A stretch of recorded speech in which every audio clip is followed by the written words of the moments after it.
सारे दुख मिट जाएंगे, राम आएंगे।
આજે આ શ્રીમદ ભાગવત જ્ઞાન સરિતાનો ચોથો દિવસ ચાલી રહ્યો છે. આપણે સૌ કોઈ આતુરતાથી ભગવાન શ્રી કૃષ્ણના પ્રાગટ્યની કથા, રામ પ્રાગટ્યની કથા શ્રવણ કરવા માટે હૃદય વિરાજમાન છે. શ્રી સુખદેવજી મહારાજ રાજા પરીક્ષિતને રામ ચરિત્રની કથા કહે છે. હવે હું મારા જે ઈષ્ટદેવ રામ અને કૃષ્ણ છે, હવે હું તમને રામચરિત્રની કથા, શ્રીમદ ભાગવતની અંદર રામચરિત્રની કથા 2 અધ્યાયની અંદર આવી છે. શ્રી સુખદેવજી કહે છે કે હે રાજા પરીક્ષિત સાંભળો, આપણે અગાઉ ખટવાંગ નામના રાજાની કથા સાંભળી ગયા. આ ખટવાંગના વંશની અંદર રઘુ થયા અને રઘુને ત્યાં પુત્રસરવા થયા અને તે રઘુ ઉપરથી આ વંશ એ રઘુ વંશ તરીકે ઓળખાય. રઘુને ત્યાં પુત્રસરવા થયા, પુત્રસરવાને ત્યાં અજ થયા અને અજ રાજાને ત્યાં દશરથ નામના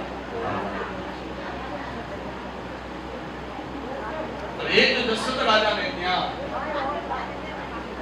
આપણા સૌ કોઈના ઈષ્ટદેવ ભગવાન રામચરિત્ર સુંદર મજાની અયોધ્યાની આ કથા શ્રીમદ ભાગવત.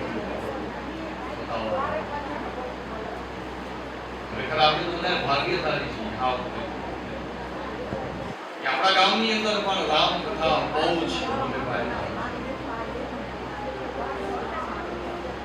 આપણે સુને તો એ ગર્વ લેવું જોઈએ કે મારા ગામમાં થાય.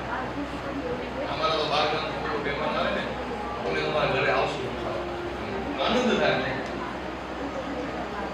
કે આપણા માધાપર ગામની અંદર, આપણા ગામની અંદર આવડી સરસ મજાની કથા પરમ પૂજ્ય મોરારી બાપુના મુખેથી આ રામ કથાનું આયોજન થાય.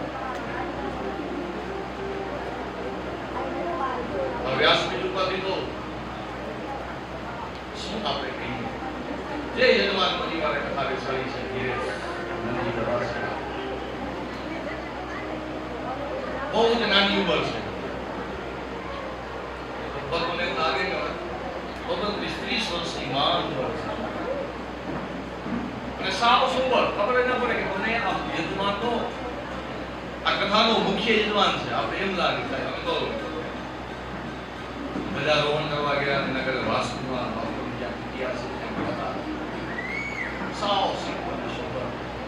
તો ભગવાન યજમાન પરિવારને પણ સારા સારા ભગવાન આશીર્વાદ આપે.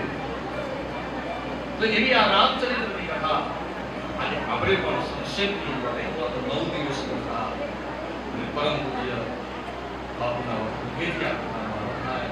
પણ આપણે આપણી નદી અનુસાર રામચરિત્રની કથાનું વસવાટ અવધપુરી રઘુકુલ મની રાહુ વેદ વિદિત દેહી દશરથ નાહુ.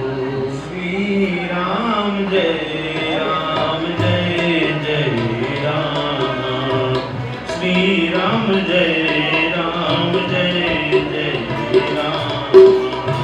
ધર્મ ધુરંધર રામ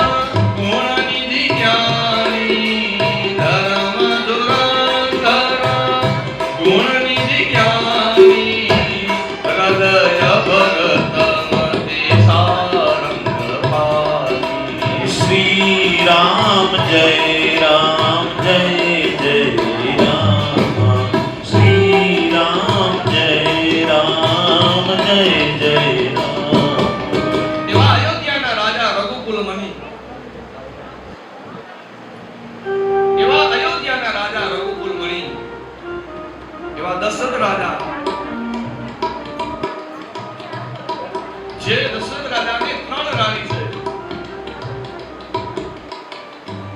જેમના પત્ની કૌશલ્યા, કૈકેયી અને સુમિત્રા આ દશરથ રાજાની ત્રણ રાણીઓ, જે અયોધ્યાના ધર્મ ધુરંધર કહેવાય.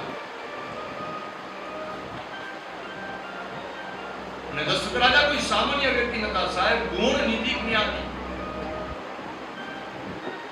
અને હૃદયની અંદર ભક્તિ છે એવા દશરથ રાજા કૌશલ્યા, કૈકેયી, સુમિત્રા ના પતિ ત્રણ રાણી છે. છતાં પણ દશરથ રાજાને કઈ સંતાન. સંતોને મહાત્મા બહુ સરસ મજાની વાત કરી છે કે દશરથ રાજાની જે કૌશલ્યા નામની જે રાણી છે, જે રામના માતા છે, એ કૌશલ્યા એ ધર્મ પત્ની છે. સુમિત્રાને કૈકેયી એ ભોગવતી પત્ની બનાવે છે. પતિને અનુકૂળ, પતિમાં દ્રઢ પ્રેમ રાખનારા અને પતિ પરમેશ્વર માનનારા એવી ત્રણેય રાણીઓ મન, વચન અને કર્મથી પોતાના પતિ એવા દશરથ રાજાની સેવા. કૃષ્ણાશ્રમ જીવન બહુ જ દિવ્ય ચાલી રહ્યું છે. સમય જતા જતા એક વાર ભૂપત્ન માહી ભઈ ગ્લાની મોહે સુખ લાગ્યો. દશરથ રાજાના મનમાં એક વખત એવો વિચાર આવ્યો કે ભાઈ ઘણો સમય થયો કે મારા ગૃહસ્થાશ્રમ જીવનની અંદર બેઠા બેઠા વિચાર આવ્યો કે મારા ગૃહસ્થાશ્રમ જીવનમાં ઘણો સમય થયો, હવે મને કઈ સંતાન નથી. એટલે રાજાને સંપત્તિનો અભાવ છે, તે અભાવ થવા લાગ્યો છે. બધી જ વાતે સુખી છે સાહેબ, પણ દુઃખ છે એક જ વાતનું છે, સંપત્તિ. એક શેર માટીની ખોટ છે.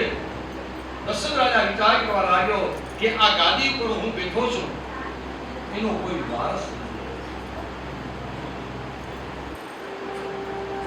મનમાં બહુ જ દુઃખ અનુભવવા લાગ્યા. જેમ જેમ સમય વીતવા લાગ્યો છે,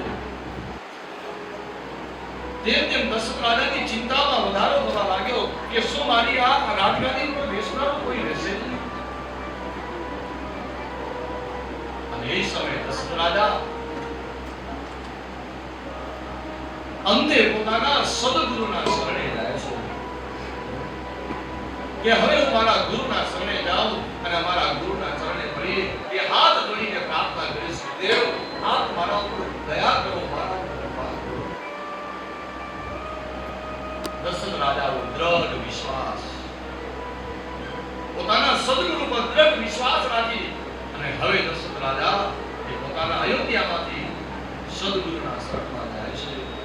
ગુરુ ગ્રહ ગયા હો તુરંત મહિપાલા, ચરણ લાગી કરી વિનય વિશાલા. શ્રી રામ જય રામ જય જય રામ, શ્રી રામ જય રામ જય જય રામ, શ્રી રામ જય રામ જય જય રામ, શ્રી રામ જય રામ જય જય રામ. ગુરુ ગ્રહ ગયો તુરંત મહિપાલા. દશરથ રાજા તરત જ પોતાના સદગુરુના શરણે ગયા છે. ચરણમાં બે હાથ ધરી મસ્તક નમાવી પ્રાર્થના કરીને કહે છે કે હે બાપજી, હે ગુરુદેવ, આપ મારા ઉપર કૃપા કરો. હું બધી જ વાતે સુખી છું, પણ હે ગુરુદેવ, એક જ વાતનું દુઃખ છે કે મારે ત્યાં કાંઈ સંતાન નથી. મારે કોઈ સંતાન નથી ગુરુદેવ. હે ગુરુદેવ, આપે મારા અનેક પૂર્વજોને જોયા છે. અમારો સૂર્યવંશ એ રઘુ પછીથી રઘુવંશ તરીકે ઓળખાણો છે. પણ મને દુઃખ એ વાતનું થાય છે કે શું મારાથી આ રઘુવંશ અહીંયાથી સમાપ્ત થઈ જશે? હે ગુરુદેવ, આપ મારા ઉપર કૃપા કરો બસ. એ હાથ જોડી ગુરુના ચરણમાં દૃષ્ટિ દશરથ રાજા રહે છે. એ જ સમયે સદગુરુ કુલગુરુ વશિષ્ઠ મહારાજ કહે છે કે હે રાજા, તમે દુઃખી ન થાઓ. હે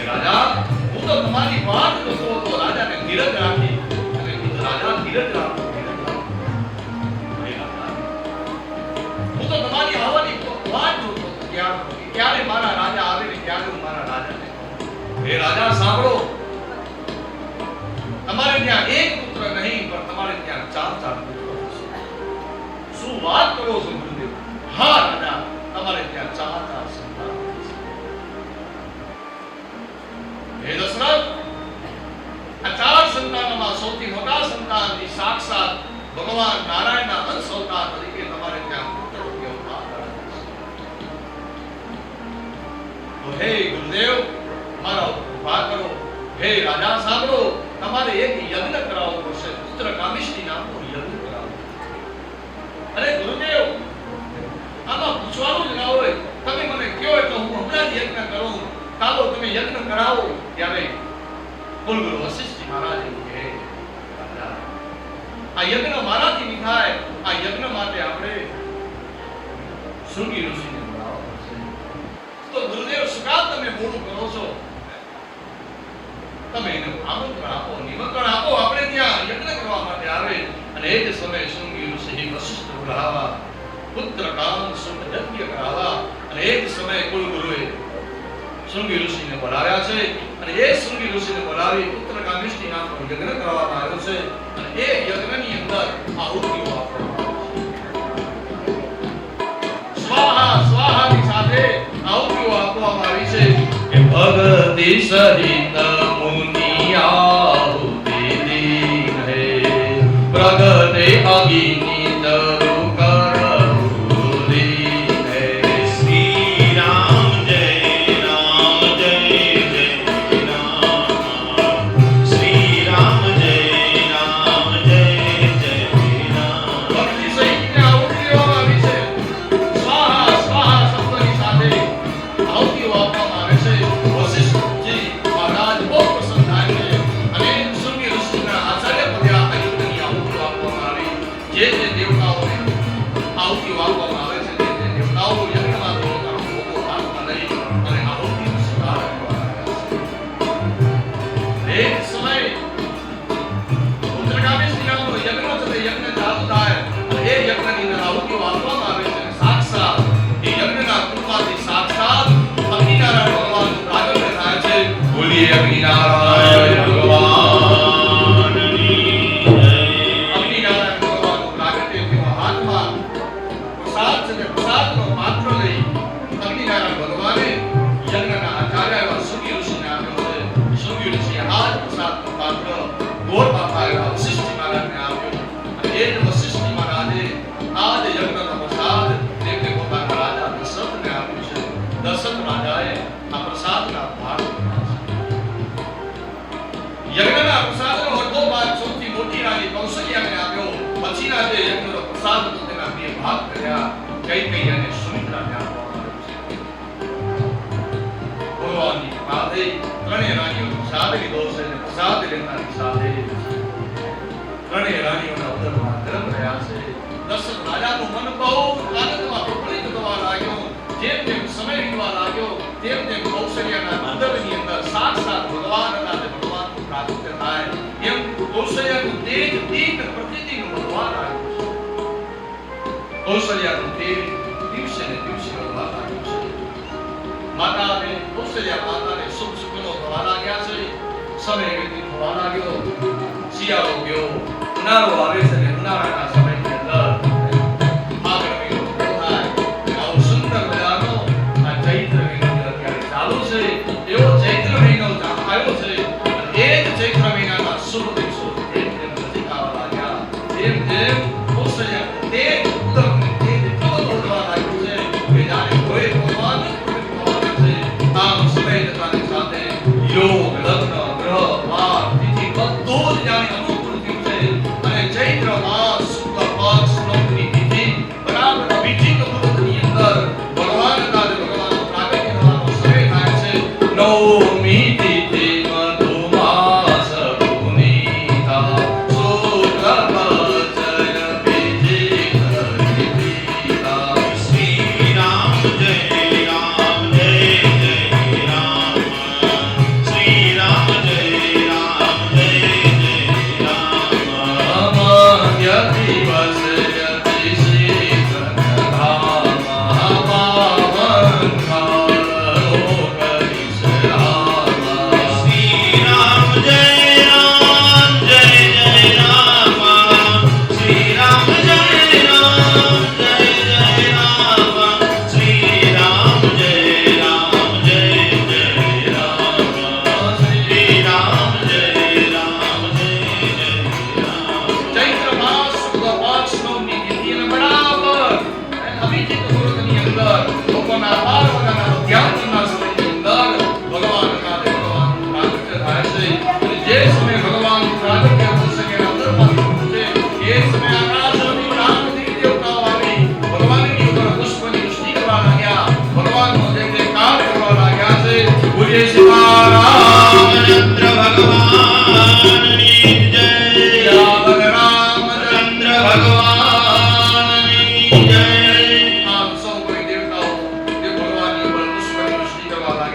અને વૃષ્ટિ કરી બધા દેવતાઓ સુર સમોમી નદી કરી પહોંચે નિજ નિજ ધામ જગત નિવાસ પ્રભુ પ્રગટે અખિલ લોક વિશ્રામ. એટલે કે દેવતાઓ ભગવાનની ઉપર પુષ્પની વૃષ્ટિ કરી ભગવાનની સ્તુતિ પ્રાર્થના કરી ત્યાંથી વિદાય લીધી છે.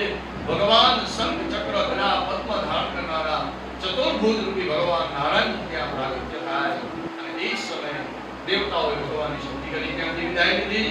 હવે માતા કૌશલ્યા બે હાથ જોડ્યા છે ભગવાનને ચતુર્ભુજ રૂપી જોઈ બે હાથ જોડી વિનંતી કરે છે. આજે આપે મને સાક્ષાત ચતુર્ભુજ રૂપી ભગવાન નારાયણ આપના દર્શન થયા છે, પણ હે પરમાત્મા હું માં છું. હું માં છું એટલે આપ મને નાના બાળક સ્વરૂપે જુઓ છો. આ માતા કૌશલ્યાએ બહુ સરસ મજાની સ્તુતિ પ્રાર્થના કરી. આવો આપણે પણ ભગવાનની સરસ મજાની જે કૌશલ્યા માતાએ સ્તુતિ કરી છે આ સ્તુતિ આપણે પણ સાથે બધા ભેગા કરીએ. કે ભય પ્રગટ કૃપાલા તેના દયાલા કૌશલ્યા હિતકારી હર સિદ્ધ મહતારી મુનિ મનહારી અદ્ભુત રૂપ નિહારી લોચને અભિરામા વનગન શ્યામા નિજ આયુધ ભુજકારી ભૂષણ મનહારા નયન વિશાલા શોભા સિંધુ કરારી કહુઈ કર ચોરીયા સ્તુતિ ગોરી હે વિધિ કરો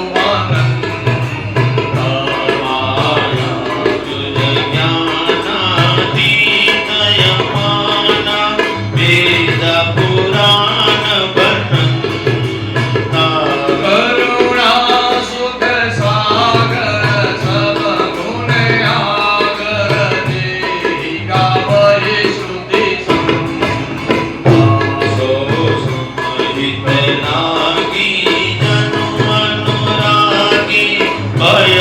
પ્રગટ શ્રી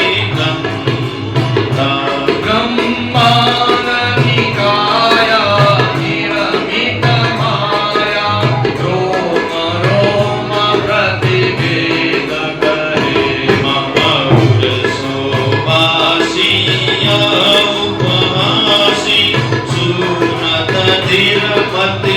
ધીર નહીં ઉપજા જગ જ્ઞાના પ્રભુ મુસ્કાના ચરિત બહુત વિધિ કી નજરે કઈ કથા સુહાઈ માત પુરારી જે પ્રકાર શુદ્ધ પ્રેમ રહી માતા પુની બોલી સોમતી ડોલી તદ હુતાતય ભાગી જે શિશુલીલા અતિ પ્રિય શીલા યહ સુખ પરમયનું સુની બચન સુધાના રોગન ખાના હોઈ બાલક સુર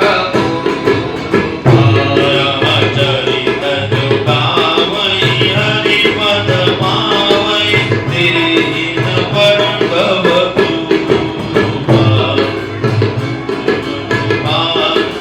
દીન દયાલા કૌશલ્યા હિતકારી ભય પ્રગટ કૃપાલા દીન દયાલા કૌશલ્યા હિતકારી માતા કૌશલ્યા બહુ સુંદર મજાની સ્તુતિ પ્રાર્થના કરી. ભગવાન જનકના બાળક બન્યા છે અને એક શિશુ દુઃખ સાંભળતા જ દશરથ રાજાને જાણ થઈ કે મારે ત્યાં પુત્રનો જન્મ થયો છે.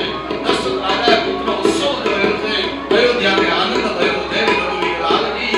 આમ આખું અયોધ્યા નગરને આ વાતની ખબર પડી છે. ભગવાન રાજી બહુ રાજી. સમય જવા લાગ્યો. બીજી બાજુ કઈ કઈને પણ સંતાનનો પુત્રનો જન્મ થયો. એ જ સમયે કઈ દાસી પણ રાજાને બધાવી આવે છે. બીજી બાજુ ત્રીજી જે પત્ની છે સુમિત્રા, આ સુમિત્રાની દાસી દોડતી રાજાની પાસે જઈને કહે કે મહારાજ સાંભળો સાંભળો, મારી રાણીએ એક નહીં પણ બે સંતાન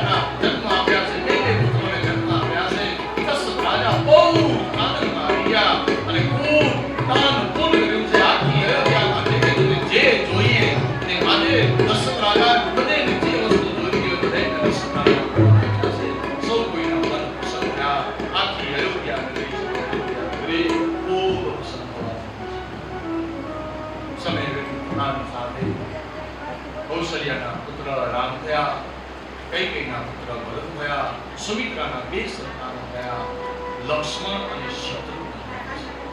રામ, લક્ષ્મણ, ભરત અને શત્રુઘ્ન આવા ચારે ભાઈઓ દિન પ્રતિદિન મોટા થવા લાગ્યા છે. ભગવાન રામ એ મર્યાદા પુરુષોત્તમ છે. ભગવાન રામ એ મર્યાદા પુરુષોત્તમ છે. એવા મર્યાદા પુરુષોત્તમ ભગવાન શ્રી રામ દશરથ રાજાને ત્યાં પ્રગટ થયા. તો દશરથ રાજાને ત્યાં શું કામ પ્રગટ થયા? તો કીધું કે દશરથ રાજા એ કોઈ સામાન્ય નથી. દશરથ રાજા એ સાક્ષાત જેને પોતાની 10 ઇન્દ્રિયોને જીતેલી છે એવા દશરથ રાજાને ત્યાં ભગવાન પ્રગટ થયા. તમારે ને મારે ત્યાં જેને 10 ઇન્દ્રિયોને પોતાના કાબુમાં રાખી છે આવા દશરથ રાજાને ત્યાં ભગવાન રામનું પ્રાગટ્ય. અયોધ્યા શું છે? શું છે અયોધ્યા? તો ભગવાન અયોધ્યામાં જ શું કામ પ્રગટ થયા? તો અહીંયા સંતોએ પણ બહુ સારી વાત કરી કે અયોધ્યા એટલે શું? તો કીધું કે કલહ વિનાની કાયા એટલે અયોધ્યા. જેના ઘરમાં કથિયા કંકાસ નથી, જેના ઘરની અંદર બધાએ હળી મળીને સાથે ભેગા રહીને રહે છે, બધા એકબીજાને માન સત્કાર આદર આપે છે, એવું જે ઘર છે, એવો જે પરિવાર છે, એ પરિવાર જ આપણું અયોધ્યા છે. તો આવી અયોધ્યાને તો આપણે આપણા ઘરે બનાવીશું. આપણે પણ આપણા માતા પિતાનો માન સત્કાર આપીએ, આપણે પણ આપણા મોટા ભાઈ બહેનને બધાને માન સત્કાર આપીએ, આપણે પણ આપણી પત્ની નાના ભાઈ બધાને માન સત્કાર આપીને તો આપણા પોતાનું ઘર પણ એ અયોધ્યા જેવું બને છે. આવા અયોધ્યાની અંદર ભગવાન રામ નું પ્રાગટ્ય થયું. ભગવાન રામ દિન પ્રતિદિન દિવસે ને દિવસે મોટા થવા લાગ્યા છે. હવે ભગવાન રામ એ મર્યાદા પુરુષોત્તમ છે. ભગવાન લક્ષ્મણજી એ વિવેકનું સ્વરૂપ છે અને ભરતજી એ વૈરાગ્યનું સ્વરૂપ છે અને શત્રુઘ્ન એ સદવિચારનું છે. ભગવાન રામ મર્યાદા પુરુષોત્તમ કયા? જીવનની અંદર તમે ગમે તે દેવને માની ધ્યાન રાખો. તમે રામને માનો, તમે ઘનશ્યામને માનો, તમે ગમે તેને માનો, પણ તમારું આચરણ કેના જેવું હોવું, તમારું વર્તન કેના જેવું હોવું જોઈએ? તો કીધું કે તમારું ને મારું બધેનું વર્તન એ ભગવાન રામ જેવું હોવું. ગમે તેને માનો ને સાહેબ, શું કામ? ક્યાં આપણે ભાગવતના પહેલા શ્લોકની અંદર કીધું કે જન્માદિશ્ય તો નયાદિ કરતમ ચાદેશો ભીક સ્વરાત દેને બ્રહ્મ હૃદયાદિ કવરે મુહંતિ અસ્યુરય તેજો વારી ઉદાયતા વિનિમયો સત્યમ પરમ ધીમય. એટલે અહીંયા ભગવાન વેદવ્યાસે પણ એમ કીધું કે સત્યમ પરમ ધીમય. જેને જે પરમાત્માનું ચિંતન કરવું હોય, જેને ઈષ્ટદેવ માને એ ઈષ્ટદેવને યાદ કરી આ ગ્રંથનો આરંભ કરે. અહીંયા તેને પણ એ જ સમજાવે છે કે તમે ગમે તે દેવને માનો, પણ ધ્યાન રાખજો તમારું પોતાનું વર્તન એ રામ જેવું. જે ભગવાન રામ મર્યાદા પુરુષોત્તમ રહ્યા છે, ભૂલે ચૂકે પણ કોઈ મર્યાદાનું ઉલ્લંઘન ભગવાન રામે નથી કર્યું. ધ્યાન રાખજો, ભૂલે ચૂકે પણ ક્યાંય પણ ભગવાન રામે પોતાના મર્યાદાનું ઉલ્લંઘન કર્યું જ નથી. એવા રામને પોતાના આદર્શ માન્યો. એટલે એમ કહેવાય છે કે ભગવાન રામચરિત્રની કથા એ માણસને જીવતા શીખવાડે છે. રામાયણની કથા એ તમને મને જીવતા શીખવાડે છે કે આ જગતમાં કેમ જીવવું, તમે તમારા પરિવારની સાથે કેમ જીવો, તમારા સમાજની સાથે કેમ જીવો, તમારા કુટુંબ પરિવારમાં કેમ જીવો ને એ રામાયણની કથા શીખવાડે છે. રામાયણનું એક એક પાત્ર મર્યાદા છે. એક એક પાત્ર, હરેક વ્યક્તિનું પાત્ર મર્યાદામાં રહેલું છે. એટલે સંતોએ બહુ સરસ મજાની વાત કરી કે રામ એ જીવતા શીખવાડે છે અને ભાગવતની કથા એ તમને મને વર્તા છે. રામ જીવતા શીખવાડે છે એટલે કે રામાયણની કથા એ તમને મને જીવતા શીખવાડે અને ભાગવતની કથા એ તમને મને વર્તા છે. તો ભગવાન રામનું પ્રાગટ્ય, રામ લક્ષ્મણ ભરત બંને ભાઈઓ ગુરુકુળમાં વિદ્યા અભ્યાસ કરવા માટે જાય છે. સમય જતા જતા ગુરુકુળની અંદર ગુરુ ગ્રહ ગયો પ્રધન રઘુરાઈ અલ્પકાલ સબ વિદ્યા પાહી થોડાક સમય માટે ગુરુકુળમાં વિદ્યાભ્યાસ કરી છે, પણ ગુરુના એક વખત કહેવાથી ચારે ભાઈઓ તે વિદ્યા ગ્રહણ કરી અને વિદ્યાભ્યાસ કરી પાછા અયોધ્યામાં આવ્યા છે. દશરથ રાજાએ ગુરુકુળમાંથી વિદ્યાભ્યાસ કરી આવેલા રામને જોઈને બહુ આનંદ થયો છે. પોતાના પુત્ર રામને ભેટીને કહે છે કે હે રામ, મને તું વચન આપ, તું મને છોડીને ક્યાંય નહીં જાય. ચારેય ભાઈઓની અંદર રામ એ દશરથ રાજાને બહુ જ વાલો પુત્ર ભાવ, રામ પ્રત્યે તેને અતિ પ્રીતિ છે.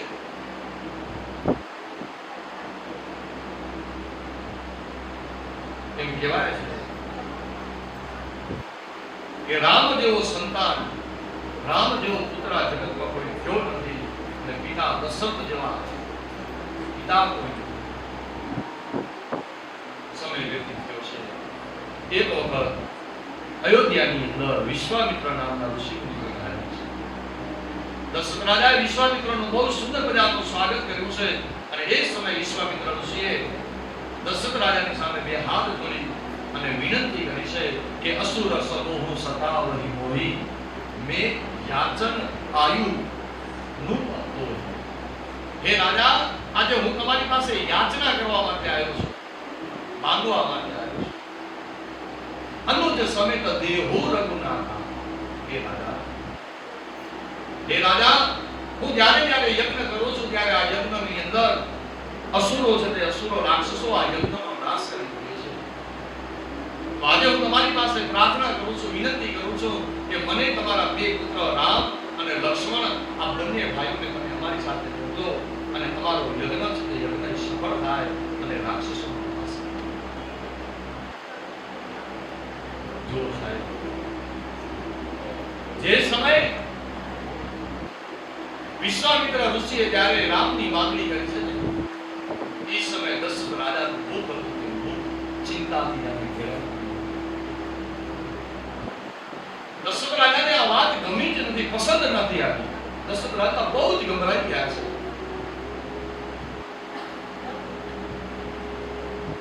અને બે હાથ જોડી વિશ્વામિત્ર ઋષિની પાસે બે હાથ જોડીને પ્રાર્થના કરીને કહે છે કે હે બાપજી,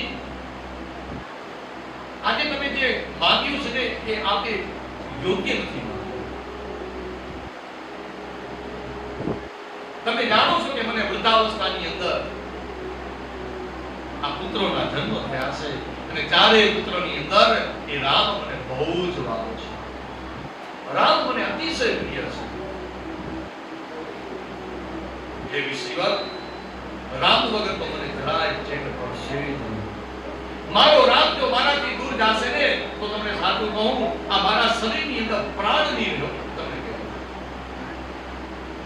તમે માંગો તો હું મારો રાજ આપું, તમે માંગો તો હું મારો પ્રાણ આપવા તૈયાર છું, પણ હું મારા રામે જુઓ, આ બાપ દીકરાનો પ્રેમ હતો સાહેબ. દશરથ રાજા પોતાના પ્રાણ આપવા માટે તૈયાર છે, પણ પોતાનો પુત્ર રામ આપવા તૈયાર નથી. એટલે કીધું, રામ સિવાય જે જોઈએ તે માંગો, હું બધું જ આપવા તૈયાર છું. કદાચ તમે એમ કહો કે તમારા પ્રાણ આપી દો, તો દશરથ રાજા પ્રાણ પણ આપશે. વિશ્વામિત્ર ઋષિ મનમાં વિચારમાં પડી ગયા કે જો દશરથ રાજા મને રામ નહીં આપે તો આ યજ્ઞ છે તે યજ્ઞ કેમ પૂર્ણ થશે અને આ રાક્ષસોનો વધ કેમ થશે. અને એક સમય રઘુકુળના જે ઘોર હતા કુલાચાર એવા કુલગુરુ વશિષ્ઠ મહારાજ ત્યાં આવે અને એ સમયે વશિષ્ઠ મહારાજ દશરથ રાજાને આજે આપણે ત્યાં ઋષિ મુનિ પધાર્યા છે, એ ઋષિ મુનિએ તમારી પાસે માંગ્યું છે, આજની સુધી બન્યું નથી. આપણા અયોધ્યામાંથી કોઈ પણ ઋષિ વર્ગ કે સાધુ સંત માંગ્યું હોય ને આપણે ના આપ્યું હોય.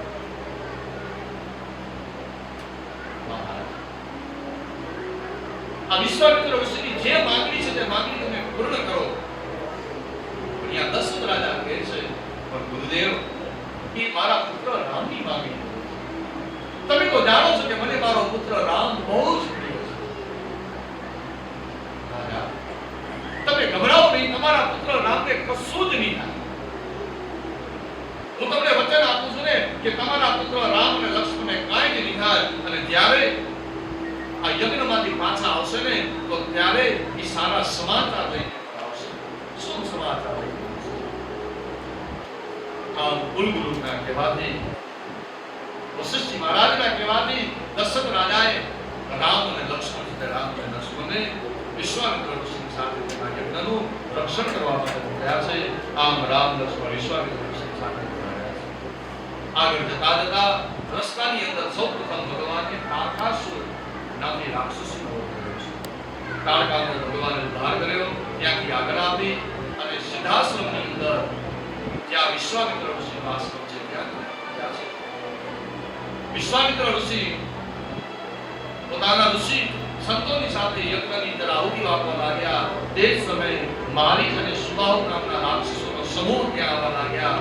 ભગવાન રામ અને લક્ષ્મણ બંનેના હાથમાં ધનુષ્માન રહી અને યજ્ઞના ચારે કોર એની પ્રદક્ષિણા કરે છે, રક્ષણ કરી રહ્યા છે. એટલામાં રાક્ષસો આવે. ભગવાન કૃષ્ણ માત્રની અંદર મારીચ અને સુબાહુ નામના રાક્ષસો આમ ભગવાને વિશ્વામિત્ર ઋષિનો યજ્ઞ નિર્વિઘ્ન પરિપૂર્ણ કરાયો. વિશ્વામિત્ર ઋષિ પર બહુ જ પ્રસન્ન થયા છે. વિશ્વામિત્ર ઋષિ બહુ જ પ્રસન્ન થયા છે, કારણ કે કેટલાય વર્ષોનો અધૂરો યજ્ઞ આજે ભગવાનની કૃપાથી પૂર્ણ થયો છે. ભગવાનના રામના ચરણમાં વંદન કરી મહારાજ, હે પ્રભુ, જેમ આજે મારો યજ્ઞ તમે પરિપૂર્ણ કરાયો, હજી એક એવો યજ્ઞ બાકી છે. ત્યાં જનક રાજાનો એક યજ્ઞ બાકી છે, ધનુષ યજ્ઞ છે. ત્યાં તમે ચાલો મારી સાથે. હવે અહીંયા તમે વિશ્વામિત્ર ઋષિએ ભગવાન રામને એમ કેમ ન કહ્યું કે તમે મારા ભેગા જનકપુર ચાલો અને ત્યાં તમે ધનુષનો ભંગ કરો અને સીતાજીને ભરો? જેમ કેમ ન કીધું કે ત્યાં સીતાજીનો સ્વયંવર છે તો મારી સાથે ચાલો? કારણ કે વિશ્વામિત્ર ઋષિ જાણે છે કે ભગવાન મર્યાદા પુરુષોત્તમ છે. કદાચ હું એને કહું કે તમે મારા ભેગા સ્વયંવરમાં ચાલો, લગ્ન કરવા માટે સ્વયંવરમાં ચાલો, તો કદાચ મર્યાદા પુરુષોત્તમ મને એમ કહી દે કે તમારા પિતાએ તમારા યજ્ઞનું રક્ષણ કરવા માટે મોકલ્યા છે, અને કદાચ મને ના પણ પાડે. એટલા જ માટે આ વિશ્વામિત્ર ઋષિએ એમ કહ્યું કે જેમ મારો યજ્ઞ પૂર્ણ કરાવ્યો એમ જનક રાજાનું ધનુષ યજ્ઞ પૂર્ણ કરાવો. આમ ભગવાન રામ લક્ષ્મણ ને સાથે રહી વિશ્વામિત્ર ઋષિ પોતાના સિદ્ધાશ્રમમાંથી આવી જનકપુર તરફ પ્રસ્થાન કરે છે. માર્ગની અંદર ભગવાને અહલ્યા નામની સતી હતા, અહલ્યાનો ઉદ્ધાર કર્યો છે.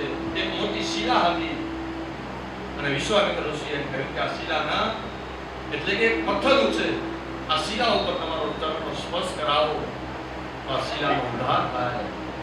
પણ ભગવાન તો મર્યાદા પૂછે. હરેક સ્ત્રીની અંદર જે પોતે માતા જુએ છે એ માતાનો જેના મનની અંદર હરેક સ્ત્રીને પ્રત્યે આદર ભાવ છે, એવા મર્યાદા પુરુષોત્તમ કોઈને કેમ ચરણનો સ્પર્શ કરે? ચરણનો સ્પર્શ કરાય. એટલે ભગવાન શ્રી રામે શું કર્યું છે? પોતાના ચરણ હતો તે ચરણ ઊંચો કર્યો અને ચરણની જે રજકણ હતી, આ ચરણની રજ એ શિલા ઉપર પડી છે. શિલા ઉપર ચરણની રજ પડતા એ શિલામાંથી તેનો ઉદ્ધાર થયો, શિલાનો ઉદ્ધાર થયો અને તેમાંથી અહલ્યા અહલ્યાનો ઉદ્ધાર થયો. આમ ભગવાને અહલ્યાનો ઉદ્ધાર કર્યો. ત્યાંથી નીકળી વિશ્વામિત્ર ઋષિ જનકપુરમાં ગયા છે. બીજી બાજુ જનકપુરની અંદર જનક રાજા સીતાજીના સ્વયંવરની તૈયારી કરે છે. અહીંયા કરીને સતી સીતાજી પોતાની સખીઓની સાથે માં પાર્વતીના દર્શન કરવા માટે, એટલે કે પોતાના કુળદેવીના દર્શન કરવા માટે સીતાજી પર પોતાના કુળદેવીના દર્શન કરવા માટે પોતાની સખીઓની સાથે નીકળે છે. અને એ સમય જ્યારે એને માર્ગની અંદર ભગવાન રામને ગયા છે, રામના સ્વરૂપને જોતાની સાથે તેનું મન ભગવાનની અંદર લાગ્યું છે. અને એ જ સમયે મનોમન સંકલ્પ કર્યો કે લગ્ન કરીશું, આજ રાજકુમારની સાથે કરીશ. આમ સીધા માતાજીના મંદિરમાં પ્રવેશ કર્યો. ત્યાં કરી જઈ માં પાર્વતીના ચરણમાં બે હાથ જોડી વંદન કર્યા છે. જય જય ગિરિવર રામ કિશોરી, જય મહેશ મુખ ચંદ્ર ચકોરી, જય ગજ વદન સનાન માતા, જગત જનની દામિની તુલ્ય. હે માં પાર્વતી, મેં મન વચન અને કર્મથી જો આપની સાચી સેવા કરી હોય તો તો હે માં, મારા મનનો જે સંકલ્પ છે એ સંકલ્પ આપ પૂર્ણ કરજો અને મેં જે મનમાં ધાર્યું છે મારું કાર્ય છે. આમ માતાજી પાસે આશીર્વાદ લીધા, પાછા પ્રદક્ષિણા કરી, પાછા પોતાના જનકપુરમાં પ્રવેશ કર્યો. બીજા દિવસનો પ્રાતકાળનો સમય થયો છે. એ જ પ્રાતકાળના સમયની અંદર દેશ વિદેશની અનેકો રાજા આ સીતાજીના સ્વયંવરમાં પધાર્યા છે. જનક રાજાએ બધે આવ્યા છે. વિશ્વામિત્ર ઋષિ પણ આવ્યા, તેની સાથે રામ અને લક્ષ્મણ પણ એ સીતાજીના સ્વયંવરની અંદર એ પણ ત્યાં પધાર્યા છે. વિશ્વામિત્ર ઋષિને યોગ્ય આસન આપ્યો, રામ લક્ષ્મણને પણ યોગ્ય આસન આપ્યું છે. આમ અનેક રાજાઓ આ સ્વયંવરમાં ભાગ લેવા માટે આતુર બન્યા હતા. બધા ત્યાં આવી પહોંચ્યા છે. જનક રાજાઓ ભાગ આપી હાથ જોડી અતિથિ રૂપી જેટલા પણ બધા મહેમાનો આવ્યા છે તે હાથ જોડીને પ્રાર્થના કરી. હે વીર યોદ્ધાઓ, આજ સૌ કોઈ મારા નિમંત્રિતને માન આપીને તમે સૌ કોઈ અહીંયા પધાર્યા છો, એ બધાનો હું તમારા બધાનો આભારી છું. આજે મેં મારી દીકરી જાનકીનો સ્વયંવર અહીંયા યોજ્યો છે અને મેં એક સંકલ્પ કર્યો છે કે જે પણ કોઈ આ શિવ ધનુષનો બંધ કરશે ને એની સાથે હું મારી જાનકી માટે આવો, બધાએ પોતપોતાનું સામર્થ્ય બતાવો અને આ ધનુષનો ભંગ કરો અને મારો સંકલ્પ છે આ મારો સંકલ્પ તમે પૂર્ણ કરો. આમ કહી રાજા પોતાના સ્થાનમાં વિરાજમાન થયા. આવેલા બધા જ રાજાઓ પોતાનું સામર્થ્ય બતાવવા માટે ધનુષની પાસે પહોંચે છે. ધનુષને ઉચકવા લાગ્યા પણ કોઈનાથી આ ધનુષ ઉચકાતું નથી. અનેક રાજાએ ધનુષ ઉચકવાની પ્રયત્ન કર્યા પણ રતિ તલ જેટલું પણ ધનુષ કોઈનાથી ઊંચું થયું જ નહીં. આ દ્રશ્ય જોઈને તે જ સમયે જનક રાજાના શરીરની અંદર પસીનાઓ હતા, તે પસીનાઓ છૂટવા લાગ્યા. મનોમન વિચાર કરવા લાગ્યા કે જો આમ કોઈનાથી ધનુષનો ભંગ ન થાય ને તો મારી દીકરીના લગ્ન પણ ન થાય. કારણ કે મેં સંકલ્પ લીધો છે, પ્રતિજ્ઞા લીધી છે કે ધનુષનો ભંગ કરશે એની જ સાથે હું મારી દીકરીના લગ્ન કરાવીશ. પણ આ સભાની અંદર કોઈના ત્યાં ધનુષ ઉચકાતું નથી. ચિંતાના વાદળો ઘેરાવા લાગ્યા છે અને એ જ સમયે જનક રાજા ઉભા થઈને કહે છે, અરે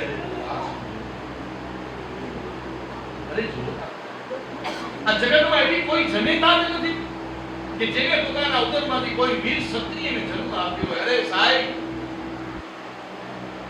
આ મારી દીકરી 5 વર્ષની હતી ને ત્યારે આ ધનુષને ગોળો બનાવીને રમતી હતી અને એ જ સમયે મેં એક પ્રતિજ્ઞા લીધી હતી કે જે પણ કોઈ આ ધનુષનો ભંગ કરશે એની સાથે હું મારી દીકરીના લગ્ન કરીશ. આજે મને એવું લાગે છે કે આ જગતમાં કોઈ ક્ષત્રિય રહ્યા પછી તો જનક રાજા ક્ષત્રિયોને દોષ દેવા લાગ્યા. આમ ક્ષત્રિયોને ન બોલવાના શબ્દો બોલવા લાગ્યા છે.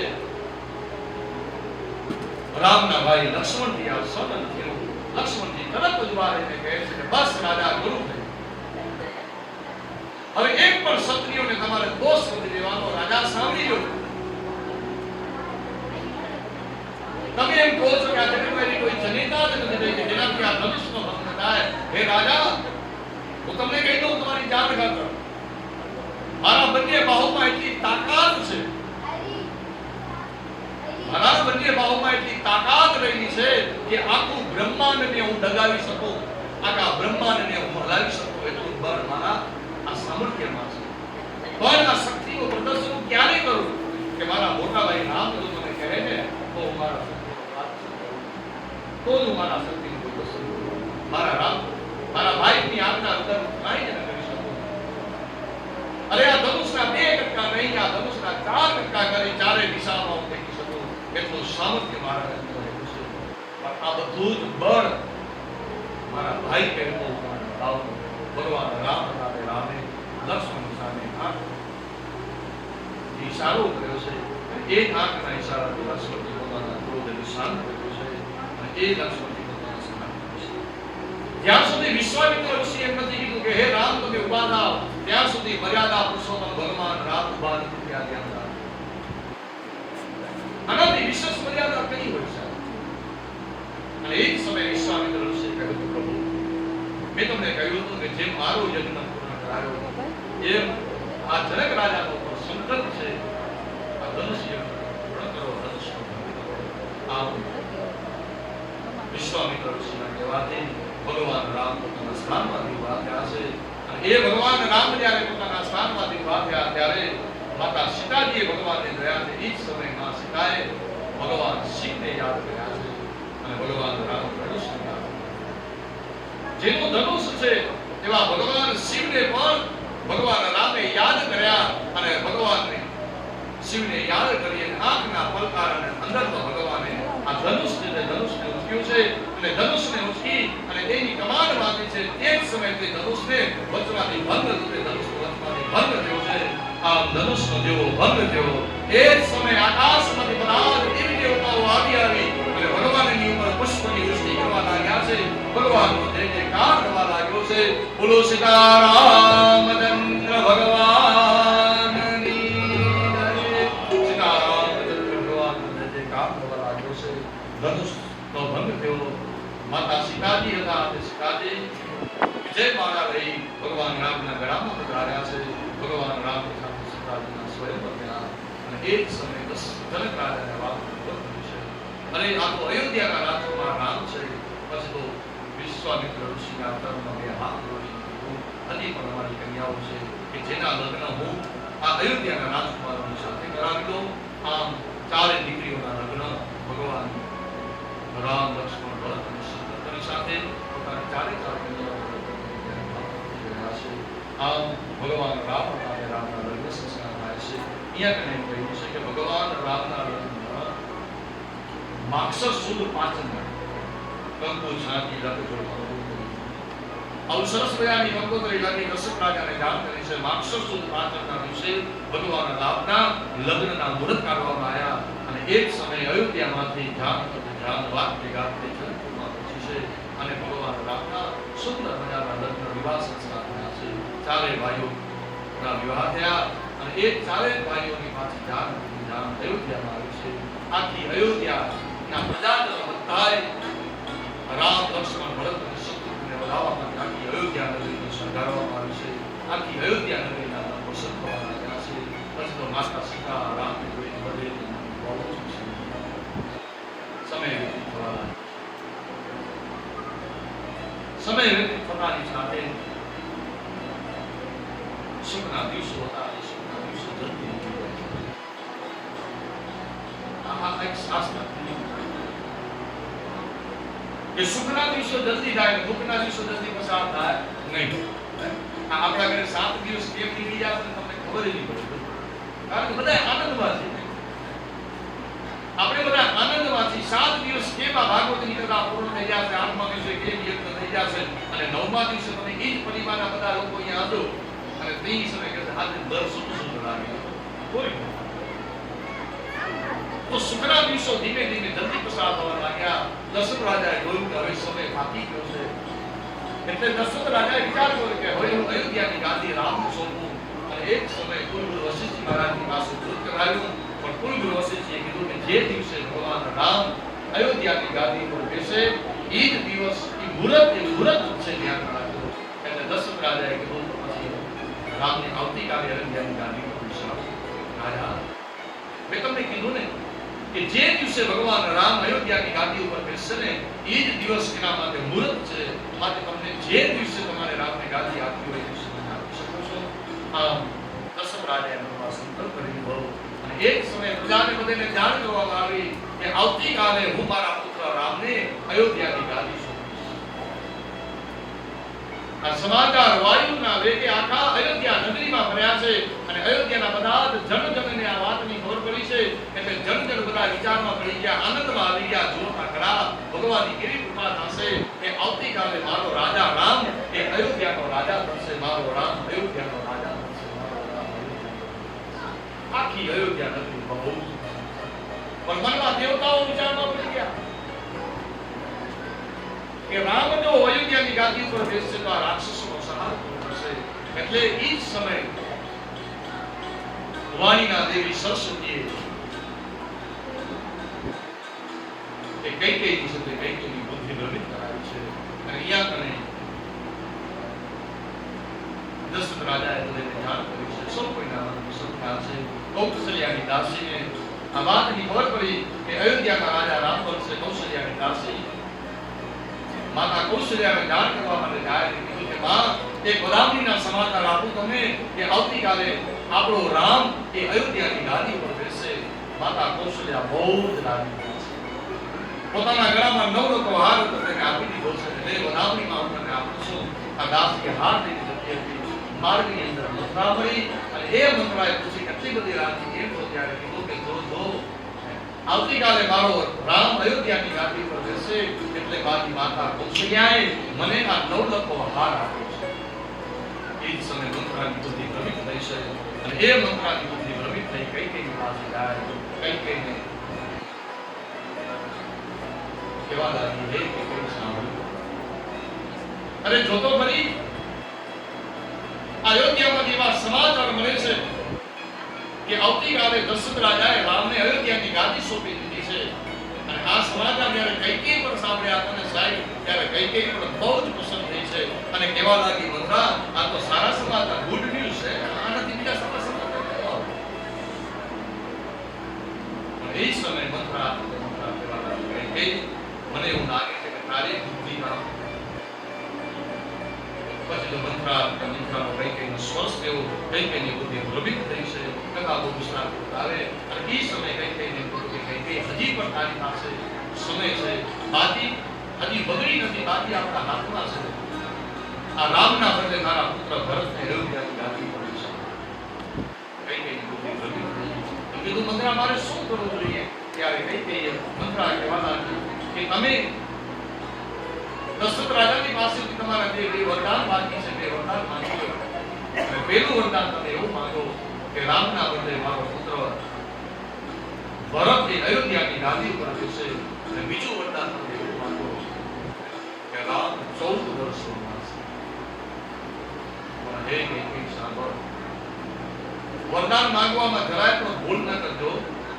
જો તું પહેલું વરદાન રામને 14 વર્ષનો વનવાસ માંગીશ ને કૈકેયી તો સાંભળ, કદાચ દશરથ રાજાથી આ સહન નહીં થાય અને કદાચ દશરથ રાજાને મૂર્છા પણ આવી જાય અને દશરથ રાજા ફરી પણ મૂર્છામાં પડી અને બેભાન થઈ જાય તો તને આ વરદાન મળશે નહીં.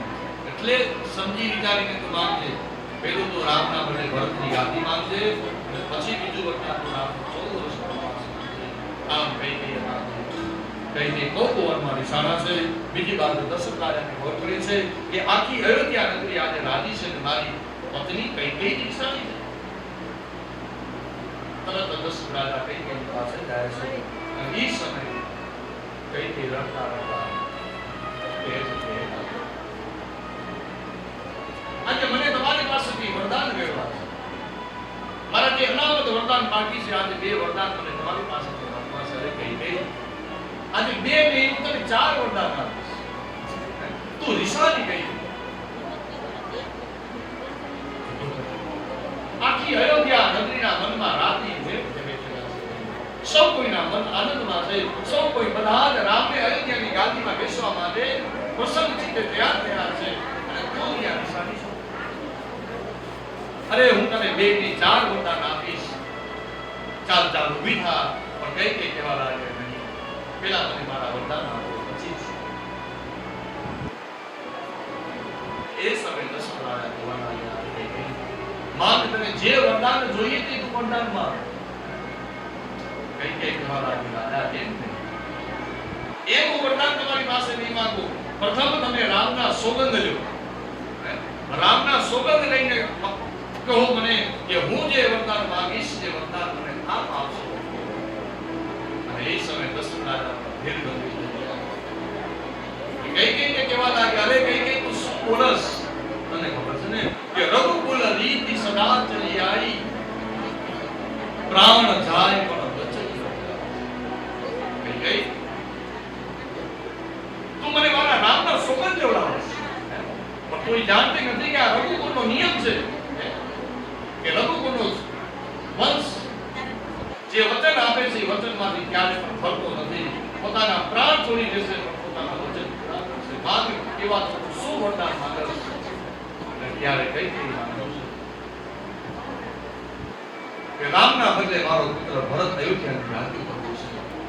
બીજું વરદાન માંગે છે કે રામ 14 વર્ષ વનવાસ.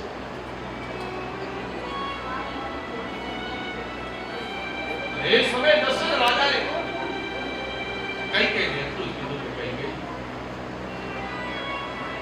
મારા રામે તારું શું બગાડ્યું છે મને એ તો કે જે મારા રામને તું 14 વર્ષનો વનવાસ આપ્યો છે. અત્યાર સુધી તો આપણે બધાને એમ હતું કે અમારાથી વિશેષ પ્રેમ તું રામને કરશ, પણ આજે તારા મનમાં આવો ભેદભાવ કેમ ઉત્પન્ન થયો કે રામના બદલે તમે ભરતને યાદી પર આપો? અરે મને તો રામે સરખો હતો, મને ભરત પર સરખા છે. કઈ સાચું મેં મારા દીકરામાં ક્યારે કોઈ ભેદભાવ નથી જોયો, છતાંય તમને લાગતું હતું ભરતને યાદી આપીશ. પણ મહારાજ આ રામને 14 વર્ષનો વનવાસ આપવાનો છે.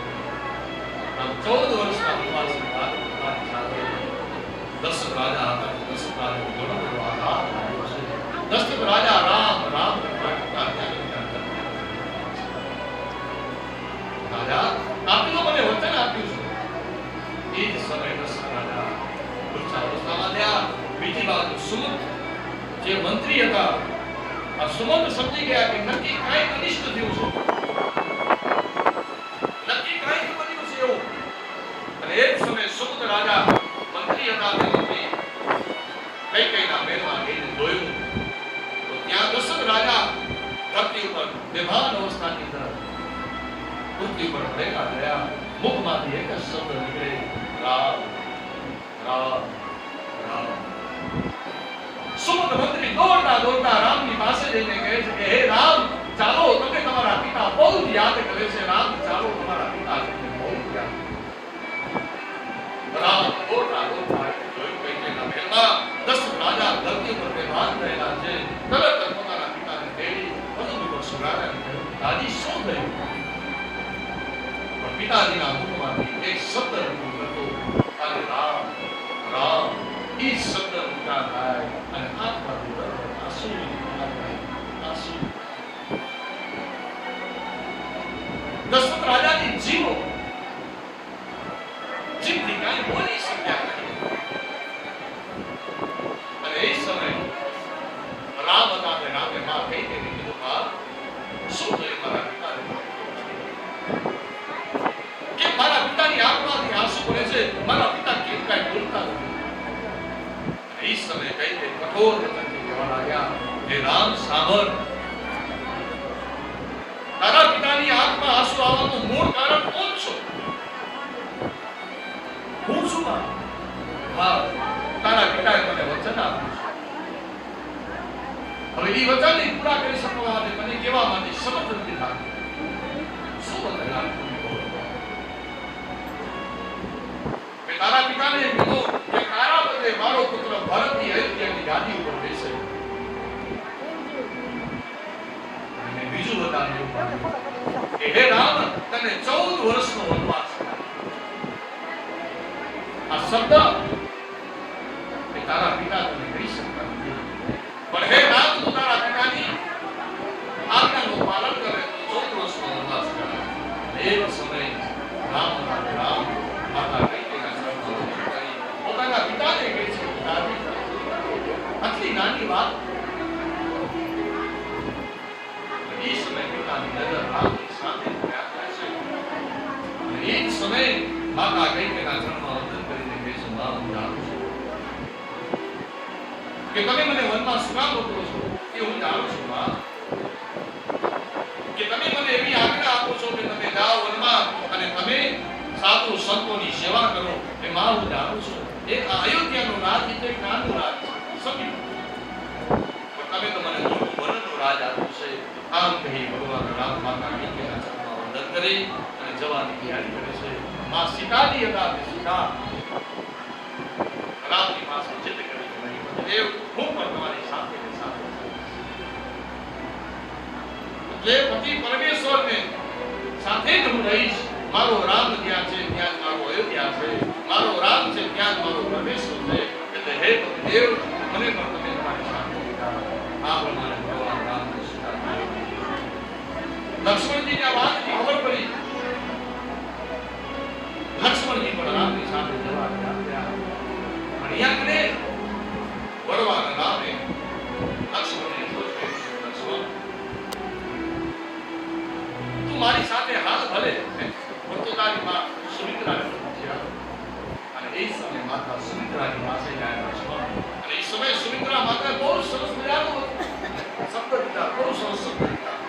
કે હે પુત્ર, તો આને મારી પાસે આજ્ઞા લેવા માટે આવ્યો છું? અને કયા અધિકારે? તો હું તારી માં ને તું મારો દીકરો, પુત્ર તરીકે તું અહીંયા આવ્યો છું મારી પાસે આજ્ઞા લેવા માટે. પણ હે દીકરા સાંભળ, હું તો માત્ર તને જન્મ દેનારી માં છું. તારી સાચા માતા પિતા રામ અને સીતા એ જ તારા માતા પિતા છે. મારી દીકરા, તું જા, સીતાની તું માં તરીકે સેવા કરજે અને રામની તું પિતા તરીકે સેવા કરજે. દીકરા, મારી આજ્ઞાની કાંઈ જરૂર નથી. રામની સેવા માટે આમ લક્ષ્મણ માતાની આજ્ઞા લઈ રામ, લક્ષ્મણ, સીતાજીએ આ ત્રણેય જણાએ હવે સંન્યાસ વાલકરીય ધારણ કરી લીધા. સંન્યાસી જેવા વસ્ત્રો ધારણ કર્યા છે. અને બીજી બાજુ ભગવાન રામ, લક્ષ્મણ, સીતાજી વનવાસની વાત. રાજા રામના વિયોગમાં જીવી શક્યા નથી. સાહેબ ક્યાં કારણ?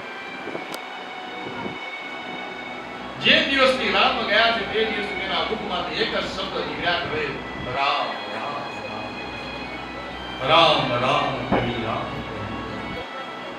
રામ રામ કહી રામ કહી, રામ રામ કહી રામ, તનુ પર હરિ રઘુ વિરહો, રામ ગયું શિવ રામ. એક જ શબ્દ રામ રામ રામ કરતા કરતા દશરથ રાજાએ પોતાના દેહનો ત્યાગ કર્યો. જે સમયે દશરથ રાજાએ પોતાના દેહનો ત્યાગ કર્યો સાહેબ, એ સમયે તેની પાસે કોઈ જ બાજુમાં નથી. આ કર્મની કઠિનાઈ જોવો સાહેબ.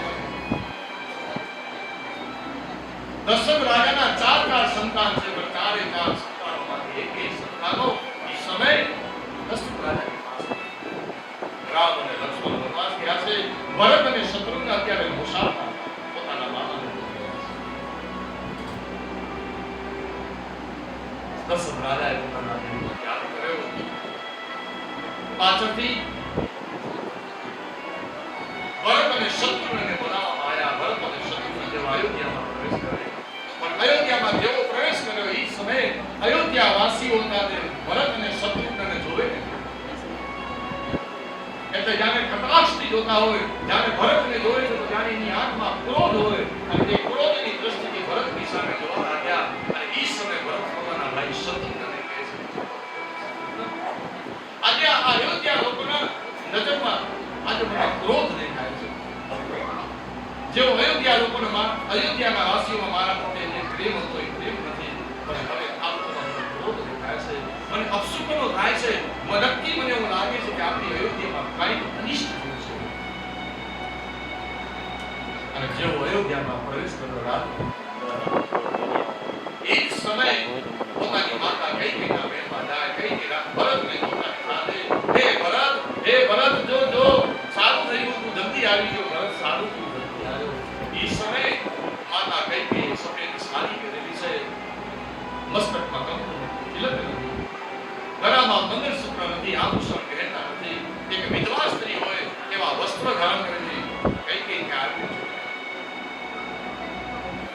આવી કૈકેયી માતાને પોતાની સાથે ભરતજી બહુ આશ્ચર્યમાં પામી ગયા. માં શું છે, તમે આવા વસ્ત્રની અંદર? અરે દીકરા સાંભળતો ખરો મારી વાત. અરે દીકરા જોતો ખરો, આ અયોધ્યાનો રાજ પુત્ર તને મળ્યું. પુત્ર, અયોધ્યાનો રાજ તને મળ્યું એમ શું? દીકરા જો આપણા હાથમાંથી બાજી હતી ને બાજી સરકી જતી હતી, પણ મંત્રાએ આવીને આપણી બાજીને સુધારી લીધી. શું થયું આપણે કે? અરે તારા પિતાની પાસે મેં અનામત વરદાન માંગ્યા. બે વરદાનની અંદર મેં તારા પિતાની પાસે એવું વરદાન માંગ્યું કે રામને બદલે મારો પુત્ર ભરત એ અયોધ્યાની ગાદી પર બેસે અને રામજીને 14 વર્ષ વનવાસ રહેશે. આ શબ્દ સાંભળતાની સાથે જ ભરતજીને બહુ જ મોટો આઘાત લાગ્યો છે. અને આઘાત લાગતાની સાથે એ જ સમયે તેને પોતાની માં કૈકેયીનો ત્યાગ કરીને કીધું કે માં શું બોલસ, શું બોલસ? તે મારા ભાઈ રામને 14 વર્ષનો વનવાસ આપ્યો. હા દીકરા, મેં તારા ભાઈ રામને 14 વર્ષનો વનવાસ આપ્યો. હે માં, મારા રામને 14 વર્ષનો વનવાસ આપતા તારી જીભ એક કચરાઈ તું અયોધ્યાની ગાદી ઉપર બેસીશ. માં તને કહી દઉં, મેં સપને પણ નથી વિચાર્યું કે હું અયોધ્યાની ગાદી ઉપર બેસીશ. ક્યારે પણ બેસીશ. અરે માં, સાચું તને કહું, આ રામ છે ને, એ રામ મને હંમેશા કહેતો કે ભરત તું અયોધ્યાની ગાદી ઉપર બેસજે. પણ માં, એ સમય પણ હું એક જ વાત કહેતો કે નહીં ભાઈ, આ અયોધ્યાની ગાદી ઉપર બેસવાનો અધિકાર તો મારા ભાઈ રામને જ છે. રામ વગર આ અયોધ્યાની ગાદી ઉપર કોઈ બેસી જ ન શકે. એમાં મારા ભાઈ રામની 14 વર્ષ એમાં આજની હું તારો તિરસ્કાર કરું છું. કઈ રડતા રડતા કહે કે પુત્ર મેં આ બધું તારા માટે જ કર્યું છે, પણ માં મારા માટે કર્યું તે વાત સાચી છે, પણ તે મને કોઈ દિવસ પૂછ્યું અને મેં તને પણ કોઈ દિવસ એમ કીધું કે હું અયોધ્યાની ગાદી કરું છું, તો તારા મનમાં આવો વિચાર કેમ આવ્યો? માં, આજ સમય હવે પછી આજ ઉપર તારો દુઃખ પણ નહીં જોઉં. આમ કઈ વર યાદ કર્યો અને દોડતા રામની માતા કૌશલ્યના ચરણમાં પડી ગયા, હાથ જોડી માથું તમારીને કહે છે, માં, હે માતા, આ રામને વનવાસ મોકલવામાં મારો તો જરાય પણ હાથ હોય ને માં, તો મને બ્રહ્મ હત્યાનો પાપ લાગે, મને ગૌ હત્યાનો પાપ લાગે. કૌશલ્યા માતા ભરતજીને આશ્વાસન આપીને કહે છે, ભરત, તું આટલો બધો દુઃખી હતા, હું જાણું છું, સત્ય જ જાણું છું. ભરત, એ સમય ગુરુ વશિષ્ઠ મહારાજ ભરતને સમજાવવા લાગ્યા, ભરત, અત્યારે રુદન કરવાનો સમય નથી, ચાલો તમારા પિતાના અગ્નિ સંસ્કાર કરો. સરયુ નદીના કિનારે પિતાના અગ્નિ સંસ્કાર કરો. પિતાના અસ્થિ હતા તે અસ્થિ સરયુ નદીની અંદર ધારવામાં આવ્યા છે. અયોધ્યાની ગાદી રાજા વગરની રહી. એ સમયે કુલગુરુ વશિષ્ઠજી કહેવા લાગ્યા કે હે ભરત, અયોધ્યાની ગાદી પર બેસવાનો અધિકાર તમારો છે. કુલગુરુ આ અયોધ્યાની ગાદી ઉપર ક્યારેય પણ બેસી શકે. આ અયોધ્યાની ગાદી ઉપર બેસવાનો અધિકાર માત્ર ને માત્ર મારા મોટા ભાઈ રામને છે. અને હે અયોધ્યાવાસીઓ, તમે સૌ કોઈને પણ કહું છું કે કદાચ તમારા મનમાં એમ થતું હોય કે મારા ભાઈને મારા લીધે અયોધ્યાની હત્યા છોડીને જવું પડ્યું છે, તો ચાલો ને આપણે બધાએ ભેગા મળી અને પાછા રામને કહેવા માટે જાય. આખી અયોધ્યા નગરીને સાથે લઈ ભગવાન રામને કહેવા માટે આમ રામ અને ભરત વિલંબ થાય અને એ સમયે ભરતજી રામના ચરણમાં પડી દૃશ્ય કરવા લાગ્યા છે. ભરતજી બે હાથ જોડી, હે રામ, ચાલો ને તમે અયોધ્યામાં રહો, તમે ચાલો અયોધ્યામાં. અને એ સમયે ભગવાન રામ મર્યાદા પુરુષોત્તમ બહુ સરસ મજાની વાત કરી કે ભરત, હે ભરત, તું આટલો બધો દુઃખી ન થાવ. જો આપણે બધાએ પિતાની આજ્ઞાનું પાલન કરવાનું છે, તો હું પિતાની આજ્ઞાનું પાલન કરું છું, 14 વર્ષનો વનવાસ ભોગવીશ અને પછી હું પાછો અયોધ્યામાં આવીશ. પિતાએ આજ્ઞા આપી છે, પિતાની આજ્ઞાનું પાલન કરવું નહીં. તું પણ પિતાની આજ્ઞાનું પાલન કર, તું પણ અયોધ્યાની ગાદી ઉપર બેસ. અયોધ્યાની ગાદી ઉપર તો ક્યારેય બેસીશ. રામ કેવા લાગ્યા તો અયોધ્યાની ગાદી ઉપર તો રમેશ અપશકન કહેવાય, તો કીધું કે પ્રભુ તમારી ચરણ પાદુકા આપો, પણ અયોધ્યાની ગાદી ઉપર તમારી ચરણ પાદુકા રાખીશ. પણ હું ક્યારે અયોધ્યાની ગાદી આ રામ અને ભરતનું ભાઈનું નામ છે. એક ભાઈ બીજા ભાઈ પ્રત્યે કેટલો આદર સત્કાર છે એ સમજાવે છે. એટલે તમે કીધું ને કે રામાયણ જેવો ગ્રંથ જીવનમાં ક્યારેય નહીં થાય. જેને જીવનમાં એક વખત રામાયણ જો ભાવથી સાંભળી હશે, ભાવથી વાંચી હશે અને જેને પોતાના જીવનમાં ઉતાર્યો હશે ને, એને સાહેબ આ સંસાર એ મિથ્યા જેવો લાગે છે. પોતાના પરિવારની સાથે કેમ રહેવું, આ રામાયણ છે. મર્યાદા કેમ રાખવી પોતાના ભાઈઓની, ભગવાન રામની આજ્ઞા ભરતજીને કીધું કે તમે પાછા અયોધ્યા જાઓ. આ પિતાની આજ્ઞા આપણે માનીએ. ભગવાન રામના ચરણ પાદુકા લીધા, ચરણ પાદુકાને મસ્તક ઉપર ધારણ કરી પાછા ભરતજી સાથે ભરતજી અયોધ્યામાં પ્રવેશ છે. અયોધ્યાની અંદર ભગવાન રામનું ચરણ પાદુકા ત્યાં અયોધ્યાની ગાદી પર રાખવામાં આવી. અને એ જ સમયે ભરતે પણ સંકલ્પ કર્યો હતો કે હું પણ મારા ભાઈ વનવાસી નંદીગ્રામની બાજુ અયોધ્યાની બાજુમાં નંદીગ્રામ નામનું વન છે, ત્યાં જ્ઞાનીજી બનાવ્યું ભરત. બીજી બાજુ રામ લક્ષ્મણ સીતાજી પંચવટીમાં રહેવા લાગ્યા. અને હવે આપણે બધા કથા જાણીએ છીએ કે પંચવટીની અંદર રાવણ સીતાજીનું હરણ કરી ગયો. જટાયુ નામનો ગીધ સીતાજીને બતાવવા લાગ્યો, પણ અંતે એ સીતાજીને બચાવી શક્યો નહીં. અને એ રાવણે જટાયુના ગીધ હતો, તે જટાયુ ગીધ એની પાંખો કાપી નાખી. અને એ જ જટાયુ ગીધ એ ધરતી ઉપર વચ્ચે પડ્યો છે. ભગવાન રામ આવીને હાથ ચૂકે છે. બીજી બાજુ રામ લક્ષ્મણ સીતાજીની શોધ કરતા હતા. આગળ વધે જટાયુ ગીધ બન્યો છે, બધા સમાચાર આપ્યા. એ જ જટાયુ પોતાના દેહને ત્યાગ કર્યો છે. અને જટાયુના કહેવાથી પાછા એ દક્ષિણના માર્ગ પર પ્રસ્થાન કર્યું. માર્ગની અંદર ભગવાન રામના પરમ ભક્ત એવા હનુમાનજી મહારાજ છે. હનુમાનજી મહારાજનો સમાવેશ કર્યો. રામ લક્ષ્મણે પોતાની સાથે લઈ પોતાના કપિરાજ એવા સુગ્રીવની સાથે મિત્રાચારી કરાવી. એ મિત્રાચારી કરાવી અને હવે સીતાજીની શોધ કરવા માટે દક્ષિણના માર્ગ પર પ્રસ્થાન કર્યો. દક્ષિણની અંદર સાગર કિનારે તેને ત્યાં ભગવાન રામેશ્વર મહાદેવની સ્થાપના કરી અને દેવાધિદેવ ભગવાન શિવની પૂજા કરી રામ નામનો સેતુ બાંધી લંકામાં પ્રવેશ કર્યો. આ યુદ્ધનું પરિણામ કેટલું ખરાબ છે જોઈ લો. ભગવાન રામ આપણે કથા સાંભળી ગયા ત્રીજા સ્કંદની અંદર ભગવાન શ્રી કૃષ્ણ યુદ્ધને અટકાવવા માટેના બધા જ પ્રયત્નો કર્યા. તેમ ભગવાન રામે પણ આ યુદ્ધને અટકાવવા માટેના અનેક પ્રયાસો કર્યા છે. ભગવાન રામ સીતાજીની શોધ કરવા માટે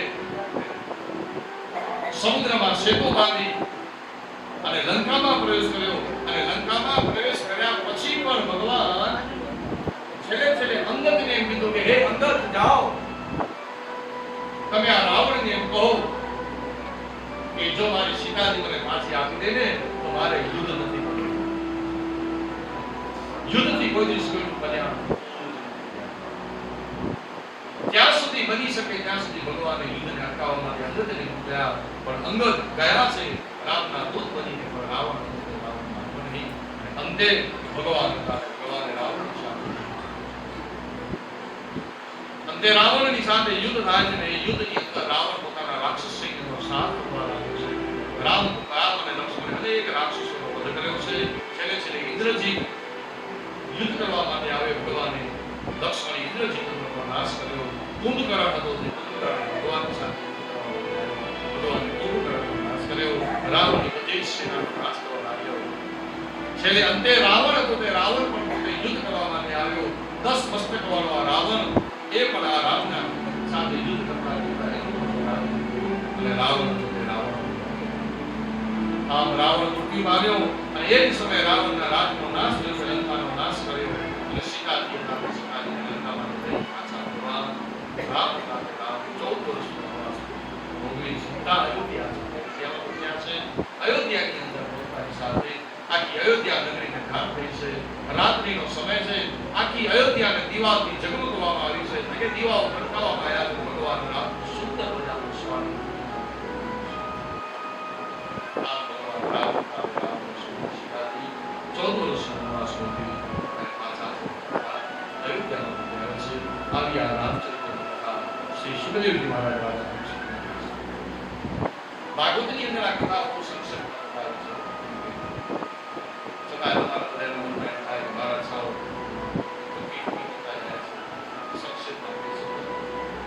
એક અધ્યાયમાં બતાવ્યું છે. છતાં પણ આપણે શું કામ આ રામચરિત્રની કથાને આરામથી જેટલું બની શકે એટલું વિસ્તારથી હું લઉં છું. કારણ કે પાછું બીજું આપણે ટાઈમ દેવો પડે. સાહેબ 4:30 વાગે 4:30 વાગે આપણને તો કૃષ્ણજન્મનો સમય બધા જાણી છે. પણ મેં તમને કીધું કે રામચરિત્રની કથા એટલે આપણા હિસ્ટ્રી જેટલું બને વિસ્તારથી કરતા જાય.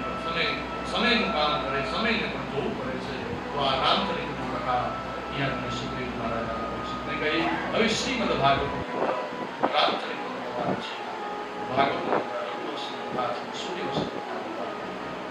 આ સૂર્યવંશની અંદર ભગવાન રામચરિત્રની કથા કહી. રાજા પરીક્ષિત રાજા પરીક્ષિત હાથ જોડી અને રાત્રિના ચરણમાં વંદન કર્યા છે. ત્યાર પછી ચંદ્રવંશની કથા ને હવે આગળ વધશે કે સૂર્યવંશની કથા અહીં પૂર્ણ થાય, ચંદ્રવંશની કથા શરૂ થાય છે. આમ આપણે કથા સાંભળી ગયા છીએ કે ચંદ્રનો પુત્ર બુધદેવ અને બુધના પુત્ર પુરુરવા થયા. આ પુરુરવા જેનું રૂપ અતિશય સુંદર છે. આ પુરુરવા આ જગતની અંદર જેને કહે કે બેસ્ટમાં બેસ્ટ તો કોઈ પુરુષ હોય, એટલું સૌંદર્ય, એટલું રૂપ હતું કે એ રૂપના મોહની અંદર સ્વર્ગની જે અપ્સરા હતી ઉર્વશી, જે સ્વર્ગમાં રહેનારી ઉર્વશી હતી, એને આ પુરુરવાના રૂપને જોઈને એ સ્વર્ગની અપ્સરા પણ એમાં મોહિત થઈ ગઈ છે અને એ સ્વર્ગ છોડી અને પૃથ્વી લોકમાં આવી અને પુરુરવાની પત્ની તરીકે એટલે કે પુરુરવાની પત્ની તરીકે ઉર્વશીની સાથે એટલું બધું સૌંદર્યના રૂપમાં ઉર્વશી થાય છે. સમય વ્યતીત થવા લાગ્યો. સ્વર્ગની અંદર ઇન્દ્રએ જ્યારે ઉર્વશી જોયા કે ત્યારે કીધું કે ઉર્વશી ક્યાં છે? ત્યારે ખબર પડી કે ઉર્વશી આ પૃથ્વી લોકની અંદર એક મનુષ્યની પત્ની બની તેની સાથે છે. એ સમયે તેને ગંધર્વોને કીધું કે આ ગંધર્વો ગમે તે થાય તમે આ ઉર્વશીને આપણા સ્વર્ગમાં લઈ આવો. એટલે ગંધર્વો સાથે સ્વર્ગમાં સ્વર્ગમાંથી ગંધર્વો પૃથ્વી લોકમાં આવ્યા અને રાત્રિના સમયમાં ઉર્વશીને કેળવા માટે શું કર્યું છે? તો ઉર્વશીએ આ પુરુરવા રાજાની પાસે એક શરત કરેલી હતી કે તમારે મારે વસ્ત્રહીન દેખાવતી, ક્યારે પણ વસ્ત્રહીન દેખાવ નહીં અને મારા જે ઘેટા છે તે મારે રક્ષણ કરવું. રાત્રિના સમયે આ ગંધર્વો આવ્યા અને ઉર્વશીના જે ઘેટા હતા તે ઘેટાનું હરણ કરી ગયા અને એ સમયે ઘેટાનો અવાજ સાંભળી ઉર્વશી પોતાના પતિ એવા પુરુરવાને જગાડ્યા, કહ્યું કે કોઈ મારા ઘેટાનું હરણ કરે છે. ત્યારે રાજા નિર્વસ્ત્ર હતા અને ઘેટાને બચાવવા માટે જાય. એ સમયે દેવતાઓએ એવું કર્યું, રાત્રિ હતી છતાં સૂર્ય દિવસ જેવો પ્રકાશ કર્યો અને એ પ્રકાશથી પુરુરવા ગામના રાજા જે નિર્વસ્ત્ર હતા તે નિર્વસ્ત્ર ઉર્વશી ગયા.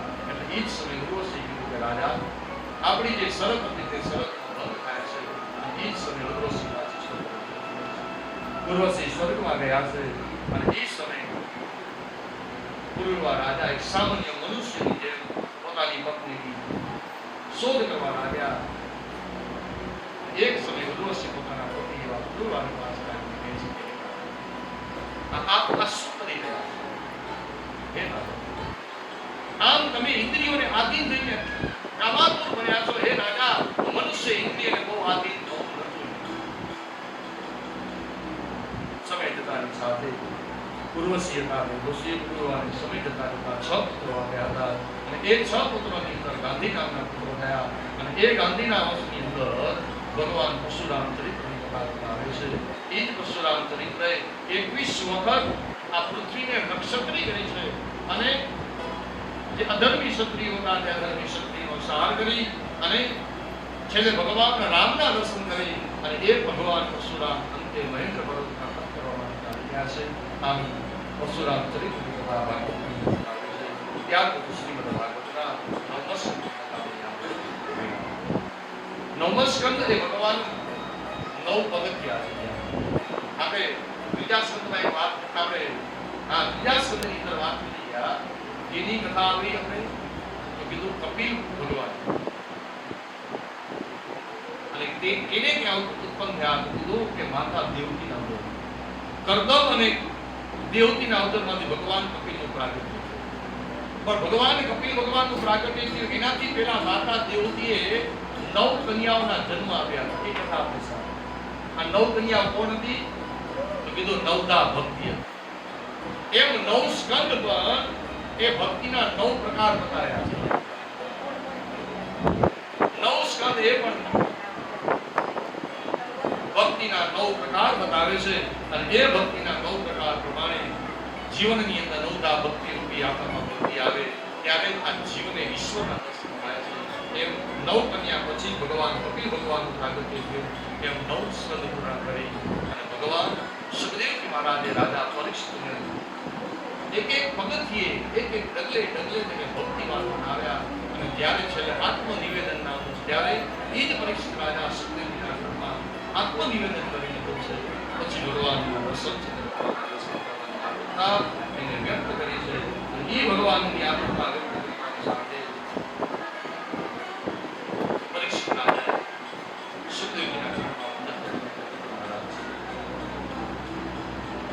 આપે મને ભગવાનના ચરિત્રની કથા સાંભળીને બહુ જ આનંદ આવ્યો. હે પ્રભુ, હવે મને તમારી પાસે મારા ઈષ્ટદેવ એવા ભગવાન શ્રી કૃષ્ણના ચરિત્ર. સુખદેવજી મહારાજે રાજા પરીક્ષિતની પાસે હવે ભગવાન શ્રી કૃષ્ણના ચરિત્રની કથા કહે છે. અને પરીક્ષિત રાજાની ભગવાનના દર્શન કરવાની આતુરતા જુઓ કેવી હતી. પરીક્ષિત રાજા એક સમય બે હાથ જોડ્યા છે અને સુખદેવજીના ચરણમાં વંદન કરીને કહે છે કે મહારાજ, પ્રાણી માત્રનું રક્ષણ કરનારા એવા વિશ્વાસમાં ભગવાન શ્રી હરિ હતા. ભગવાન શ્રી હરિએ આ યદુવંશમાં જન્મ ધારણ કર્યો હતો અને ભગવાને યદુકુળમાં જન્મ ધારણ કરી અને ભગવાને મનુષ્ય અવતાર લઈ અને ભગવાને અનેક અદ્ભુત કર્મો કર્યા છે. તો ભગવાનના જે જે અદ્ભુત ચરિત્રો થયા છે, ભગવાને જે જે લીલાઓ કરી હોય, આ બધી જ લીલાઓની કથા આપ મને વિસ્તાર. અત્યાર સુધી તમે મને કોઈ કથા તમે મને એક કે સંક્ષેપમાં કહું છું, પણ હવે આ મારા ઈષ્ટદેવ છે, તો આપ મારા ઈષ્ટદેવની કથા મને કોઈ સંક્ષેપમાં નથી સાંભળી. મારા ઈષ્ટદેવની કથા તમે મને વિસ્તાર. ભગવાનના ગુણાનુવાદ સાંભળવા માટે કયો એવો વ્યક્તિ અભાગ્ય હોય કે જેને ભગવાનના ગુણાનુવાદ સાંભળવા માટે કંટાળો આવે? કારણ કે ભગવાનની કથા તો કેવી છે, તો દિને દિને નવ ભગવાનની કથા તો દિને દિને નવ છે. અનેક વખત આ ભાગવતની કથા તમે સાંભળી, અનેક વખત તમે રામચરિત્રની કથા સાંભળી, છતાં પણ આજે આપણે જોયું ને એટલી ભીડ રામકથામાં, એટલી ભીડ. જ્યાં જ્યાં ભાગવતની કથા થાય ત્યાં એટલી શ્રદ્ધા આપણા બધે. એટલે કીધું કે ભગવાનની કથા તો દિને દિને ન. આ જીવને ક્યારે પણ ભગવાનની કથામાં ક્યારે કોઈને કંટાળો આવતો જ નથી. તમે કેટલી વખત સાંભળી નાખો? મહારાજ તમારી ઉંમર કેટલી? તો હું એમ કહું કે 47. અરે મહારાજ તમારી ઉંમર 47 છે ને, એનાથી ડબલ વખતની કથા સાંભળી છે. છતાંય પણ આજે પણ તમે એ જ કથા મંડપમાં બેસીને ભગવાનની કથા સાંભળો છો. એટલી કથાઓ સાંભળી, છતાં પણ આપણે ક્યારેય કથા કરી મારે કથામાં નથી જાવ ખબર પડે કે કથા હશે તરત જ આપણે એટલે એમ કીધું કે ભગવાનની કથા સાંભળવા માટે એવો અભાગ્ય વ્યક્તિ હોય કે ભગવાનની કથા જે ભગવાને મારા દાદા યુધિષ્ઠિર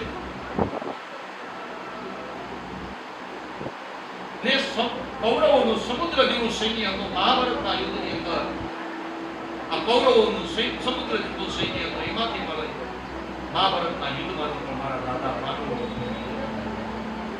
જે ભગવાન પાંડવોની અનેક વખત સહાય કરી છે, જે ભગવાને પોતાના ભક્તજનો પર અનેક કૃપા કરી છે. અને ભગવાન જે પરમાત્મા જન્મ લીધો વસુદેવ અને દેવકીને ત્યાં, ભગવાન રહ્યા ત્યાં નંદની મથુરામાં ભગવાને જન્મ લીધો, ગોકુળમાં રહ્યા, પછી વળી પાછા ગોકુળમાંથી ભગવાન મથુરામાં આવ્યા અને મથુરામાંથી ભગવાન પાછા દ્વારકા. આ બધી જ કથાનો વિસ્તાર. હવે ભગવાનના શું તમને ઉપકાર કરું? તો પરીક્ષિત રાજા એમ કહે છે કે ભગવાનના હું શું ગુણાનુવાદ ગાઉં કે જે ભગવાને મને અશ્વત્થામાના બ્રહ્માસ્ત્રથી મારું રક્ષણ કર્યું, જે અશ્વત્થામાના બાણથી મારું રક્ષણ કર્યું હતું, એ પરમાત્માના મને ચરિત્ર. હે ભગવાન, મેં અન્નજળનો ત્યાગ કર્યો છે, પરંતુ આપના મુખ કમળમાંથી આ નીકળતી આ ભગવાનની કથા છે ને, આ કથા સાંભળવા માટે આજે તમારી પાસે બહુ આતુરતામાં છું. એટલે હવે આપ મને મહેરબાની કરી મને મારા ભગવાન. પરીક્ષિત રાજા આવા પ્રશ્નો સુખદેવજી મહારાજની પાસે છે. એ સમયે સુખદેવજી મહારાજનું પણ મન બહુ જ પ્રસન્ન થયું છે. સુખદેવજી પણ બહુ જ રાજીના રેર થયા છે. રાજી થતા હર્ષથી કહેવા લાગ્યા, હે રાજા પરીક્ષિત, ખરેખર ભગવાન શ્રી હરિની કથામાં તમારી આટલી આતુરતા, ભગવાનના દર્શનમાં તમારી આટલી આતુરતા જોઈને આજે હું પણ ધન્ય બન્યો છું. કારણ કે ભગવાનની કથા વક્તા અને શ્રોતાને બેને પવિત્ર કરે છે. ધ્યાન રાખો, ભગવાનની કથા વક્તા અને શ્રોતાને બંનેને પવિત્ર સ્તોત્ર કરે છે, જે વક્તા પ્રેમથી આ ભાગવતની કથા ગાય છે, જે વક્તા પ્રેમથી ભગવાનના ગુણાનુવાદ ગાય છે, એ જીવ પણ પવિત્ર થાય છે, અને જે શ્રોતા પ્રેમથી આ ભગવાનની કથા સાંભળે છે ને એનું પણ કલ્યાણ થાય છે. તમારી ભગવાનની કથામાંથી આ કથા લીધા આમ હવે સુખદેવજી મહારાજ રાજા પરીક્ષિતને કહે છે, હે રાજા પરીક્ષિત, હવે હું તમને ભગવાનના પ્રાગટ્યની સિદ્ધિ કે જ્યારે જ્યારે આ પૃથ્વી પર અધર્મ છે તે અધર્મ વધે છે અને એ અધર્મનો નાશ કરવા માટે ભગવાન આ પૃથ્વી ઉપર જન્મ લે. મહાભારતનો આપણે એક શ્લોક સાંભળ્યો હોય કે યદા યદા હિ ધર્મસ્ય ગ્લાનિ ભવતિ ભારતમ અભ્યુત્થાનમ તદર્પસ્ય તથાત્માનામ સુધારણમ. કે જ્યારે જ્યારે આ પૃથ્વી ઉપર અધર્મનો છે તે અધર્મ વધવા લાગે છે ત્યારે ત્યારે ભગવાન ધર્મની સ્થાપના કરવા માટે આ પૃથ્વી લોક છે તે પૃથ્વી લોક ઉપર ભગવાન અવતાર લે.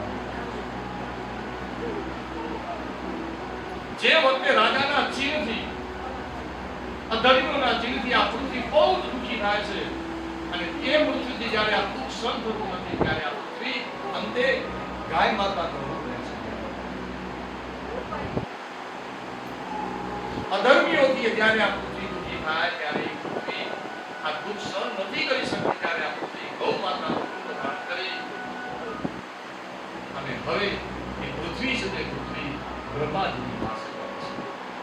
બ્રહ્માજીની પાસે જઈ બે હાથ જોડી પૃથ્વી માતાએ પ્રાર્થના કરીને કહે છે, હે બ્રહ્મદેવ, હવે આપણા ઈષ્ટદેવ પરમાત્માને કહો કે હવે પૃથ્વી પર અવતાર લે.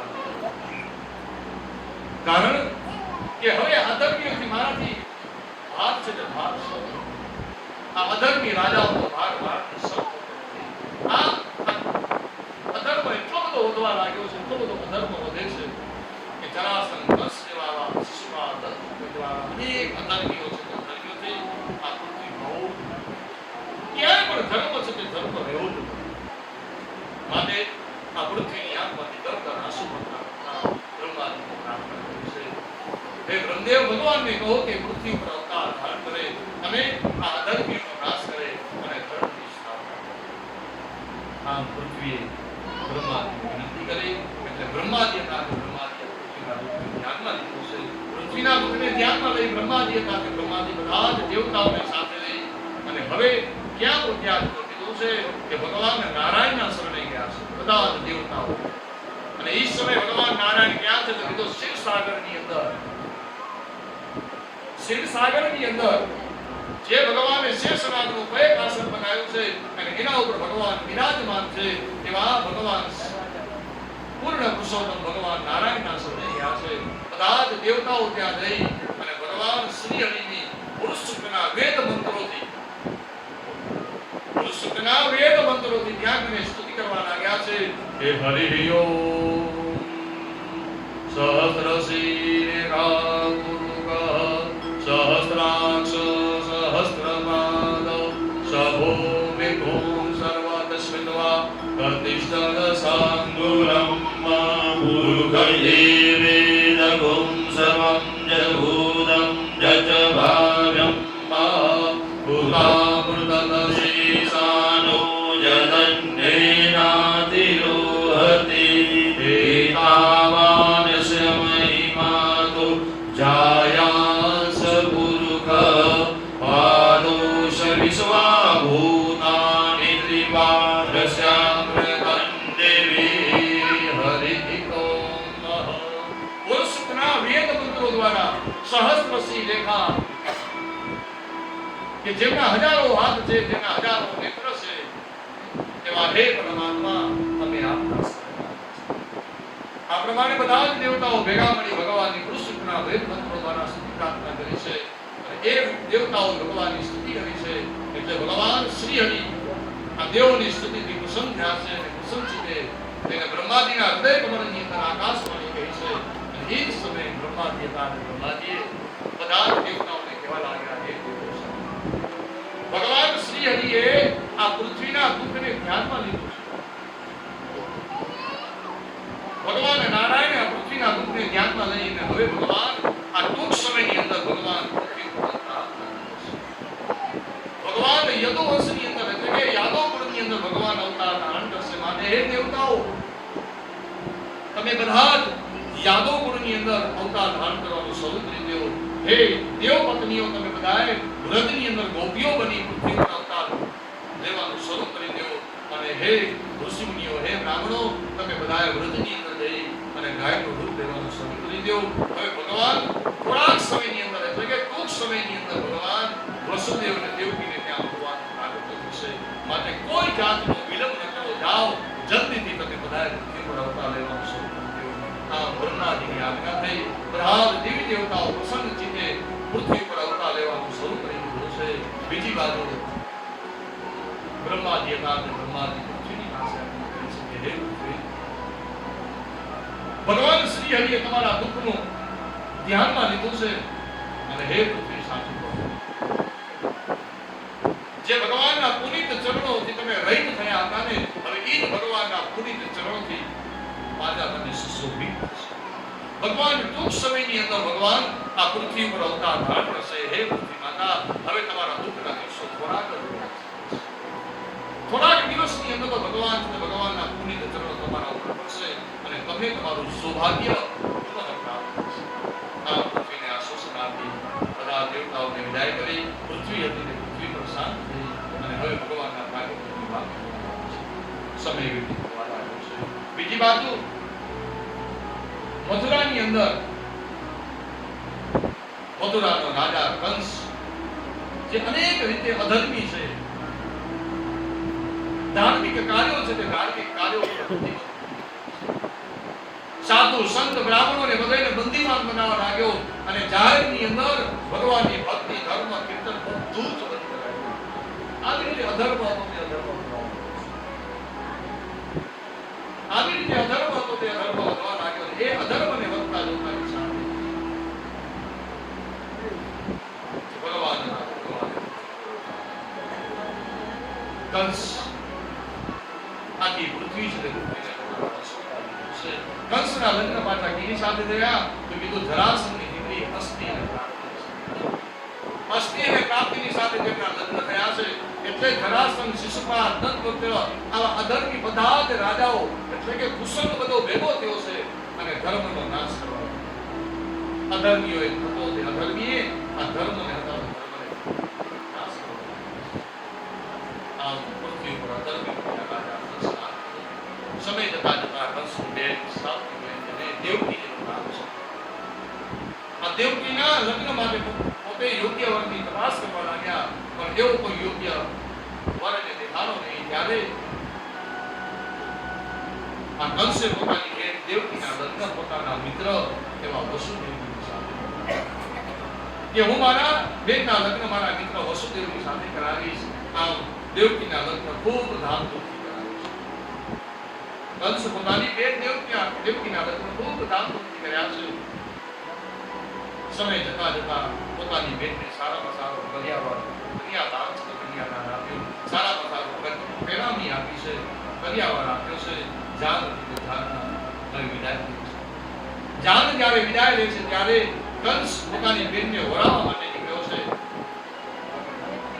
પોતાની બેન દેવકીનો હાથ પકડી રથમાં બેઠાડ્યા છે અને એ સમય કંસ વસુદેવની સાથે બે હાથ જોડીને કહે છે, હે વસુદેવ, આ મારી બેન દેવકી મારા પ્રાણ કરતા બહુ જ મને મારી બેન દેવકી પ્રત્યે મને બહુ જ પ્રેમ છે. માટે હે વસુદેવ, હું તારી પાસે પ્રાર્થના કરું છું, કદાચ મારી બેન દેવકીનો કાંઈ પણ અપરાધ થાય ને તો મારી બેનને તું ક્ષમા કર. આમ વસુદેવ કંસને સમજાવવા લાગ્યા. અને એ સમયે કંસ ભલે આ વસુદેવના હાથ પકડી એને પણ રથમાં બેસાડ્યા છે. બેન બનેવીની સાથે બે હાથ જોડી માથું નમાવ્યું. કંસને પોતાની બેન દેવકી બહુ જ હવે રથ હતો તે રથ જેવો આગળ જવાની તૈયારી કરે, પણ આજે કંસને એમ થયું કે હું મારી બેન દેવકીનો રથનો સારથી બનું. એટલે પોતાની બેનના રથને ચડાવવા માટેની ઈચ્છા વ્યક્ત કરી.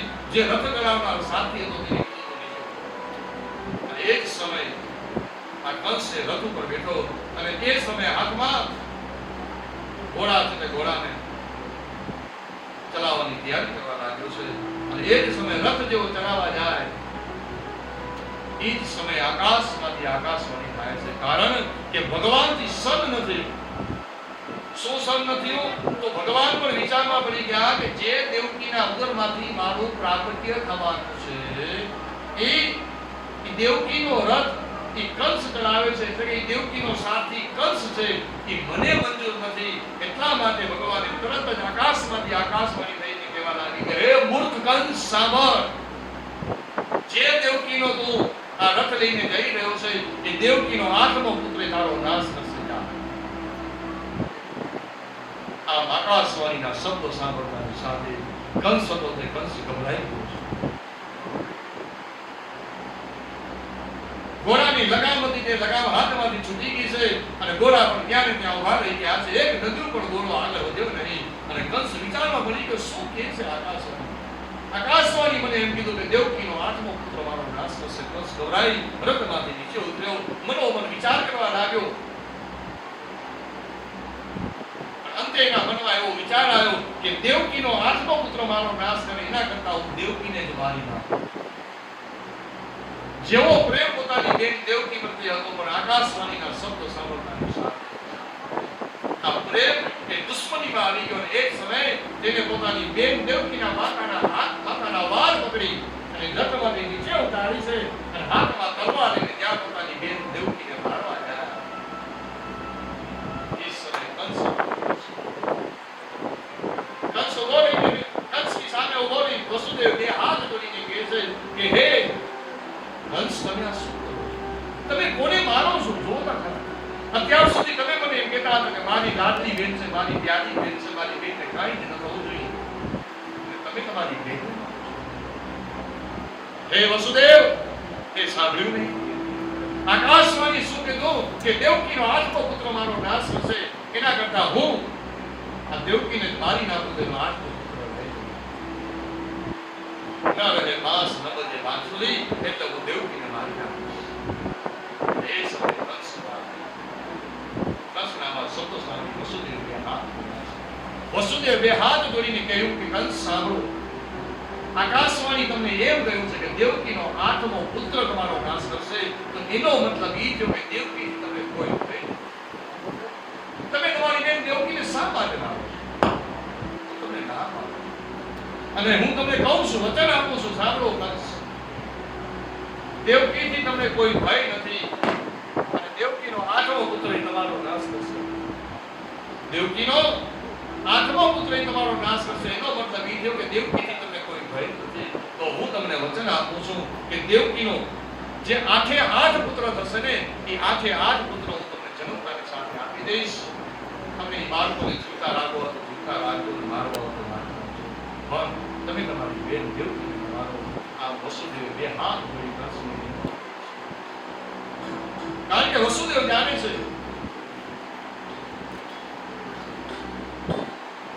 કે આ કાળનું કાંઈ જ નક્કી નથી હોતું,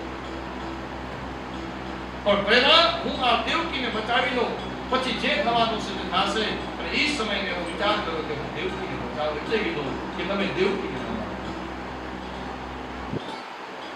આમ કંસની વસુદેવજીની વાત ઘરે ઉતરી કે વાત આકાશવાણી તો મને એમ કીધું છે કે દેવકીનો આઠમો પુત્ર મારો નાશ કરશે, તો મારી બેન દેવકી મારતો. અને બીજી બાજુ વસુદેવે એમ કહ્યું છે કે હું એના આઠમો પુત્ર નહીં, પણ આઠે આઠ પુત્ર હું તમને આપી દઈશ, તમે દેવકીને ન મારો. એટલે આ વાત ઉપર તેને વિશ્વાસ આવ્યો અને તેને વસુદેવ દેવકીને કારાગૃહમાં કેળવા પોતાના મૃત્યુના ભયથી તેને વસુદેવ દેવકીને કારાગૃહમાં કેળવા મૂક્યા. પિતા ઉગ્રેસર રાજા તેનો વિરોધ કર્યો, ઉગ્રેસર રાજાને પણ કારાગૃહમાં કેળવા.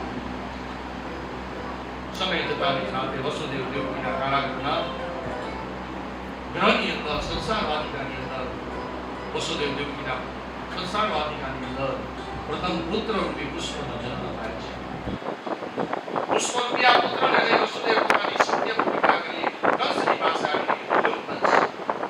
આ મારા ગૃહસ્થાશ્રમ જીવનની અંદર આ પુત્ર રૂપી આ પુષ્પ છે. કંસ, તમે જીવતા રાખવા તો જીવતા રાખો, તમને મારો આ નાનકડા બાળકને જોઈને કંસને દયા આવી કે મને આ પેલા કોઈ ભય નહીં. હે કંસ, કંસ કહેવા લાગ્યો વસુદેવ, આ પેલા પુત્રને તમે લઈ જાઓ. વસુદેવ રાજીના આનંદમાં આવી ગયા. વસુદેવ રાજી થતા થતા દેવકીને આપ્યું છે. દેવકી પણ બહુ જ રાજી થઈ છે કે મારા ભાઈ મારા પેલા સમય થોડાક સમય પછી વળી પાછો બીજો પુત્ર થયો છે. એ બીજો પુત્ર પણ વસુદેવ પોતાની વચન પૂર્ણ કરવા માટે કંસની પાસે ગયા. કંસે બીજા પુત્રને પણ પાછો આપ્યો છે. આમ એક પછી એક આવા 6 પુત્રોને કંસે જન્મતાની સાથે પાછા મળ્યા છે. બીજી બાજુ દેવતાઓ વિચારમાં પડી ગયા કે જો કંસ આમ પાપ બની ગયો તો ભગવાન જલ્દી આવશે, તો ભગવાનને જલ્દી પોતાની પાસે લેવા માટે શું કરવું? તો કંસની પાસેથી પાપ કરાવો. ગમે એ સમયે નારદજી હતા. નારાયણ નારાયણ નારાયણ કંસના રાજમહેલમાં પહોંચ્યા છે. કંસે નારદજીનું સ્વાગત પૂજન કર્યું. યોગ્ય આસન ઉપર બેસાડ્યા અને પૂછ્યું, રાજ હે નારદજી, તમે આજે અહીંયા શા માટે આવ્યા છો? ત્યારે નારદજી કહેવા લાગ્યા કે હે કંસ, હું તને ચેતવા માટે આવ્યો છું. શું? કે દેવકીના જે પુત્રને પાછા આપી દીધા છે તે સારું નથી કર્યું. દેવકીના જે પુત્રને પાછા આપી દીધા તે સારું કર્યું નથી. કંસ કહેવા લાગ્યો, મહારાજ, પણ મને આકાશવાણી એમ કીધું છે કે દેવકીનો 8મો પુત્ર મારો નાશ થશે. એટલે આ 6 પુત્રથી મને કોઈ ભય નથી. નારદજી હસવા લાગ્યા. હસતા હસતા કંસની બુદ્ધિ ભ્રમિત કરીને કહે છે કે કંસ, આ દેવતાઓની વાત પર વિશ્વાસ ન કરાય. એનો પુત્ર પહેલેથી પણ ગણાય ને છેલ્લેથી પણ ગણાય. શું વાત? હા, આમ કંસની બુદ્ધિ થઈ ભ્રમિત. એ જ સમયે નારદજીએ પોતાની પાસે કમળ હતું, કમળની પાંખડી બતાવી અને કીધું કે આ કમળ જેની પાંખડી લે. તો કંસ લેખવા લાગ્યો. 1 2 3 4 5 6 7 ને 8. કીધું ક્યાંથી લેખી? કીધું અહીંયાથી લઈ, એની બાજુમાંથી લે. એટલે ત્યાંથી બાજુમાંથી લેખી. તો જે પેલા એક થયું તે પાછું 8મું થયું. વળી પાછું એની બાજુમાંથી લેખાયું. વાત કરો તો વિડિયો ઉતારવાનો. વિડિયો ઉતારવાનો. હા હાલો, અહીંયાનું જે દેવતાની વાત પર વિશ્વાસ હે નારદજી, આ 6 પુત્રોને જે પાછા આપી દીધા એને શું મારી નાખું?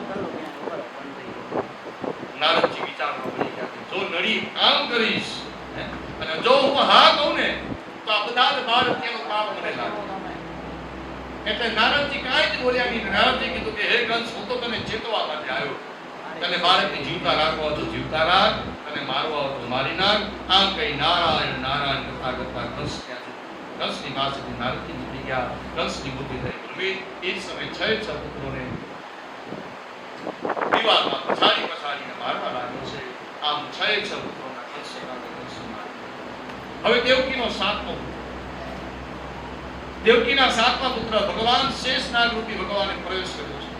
ભગવાને યોગમાયાને આજ્ઞા કરી કે હે યોગમાયા, આ દેવકીના 7મા પુત્રને આના ઉદરમાંથી કાઢી, દેવકીના ઉદરમાંથી કાઢીને વસુદેવજીની બીજી પત્ની છે કોણ? રોહિણી.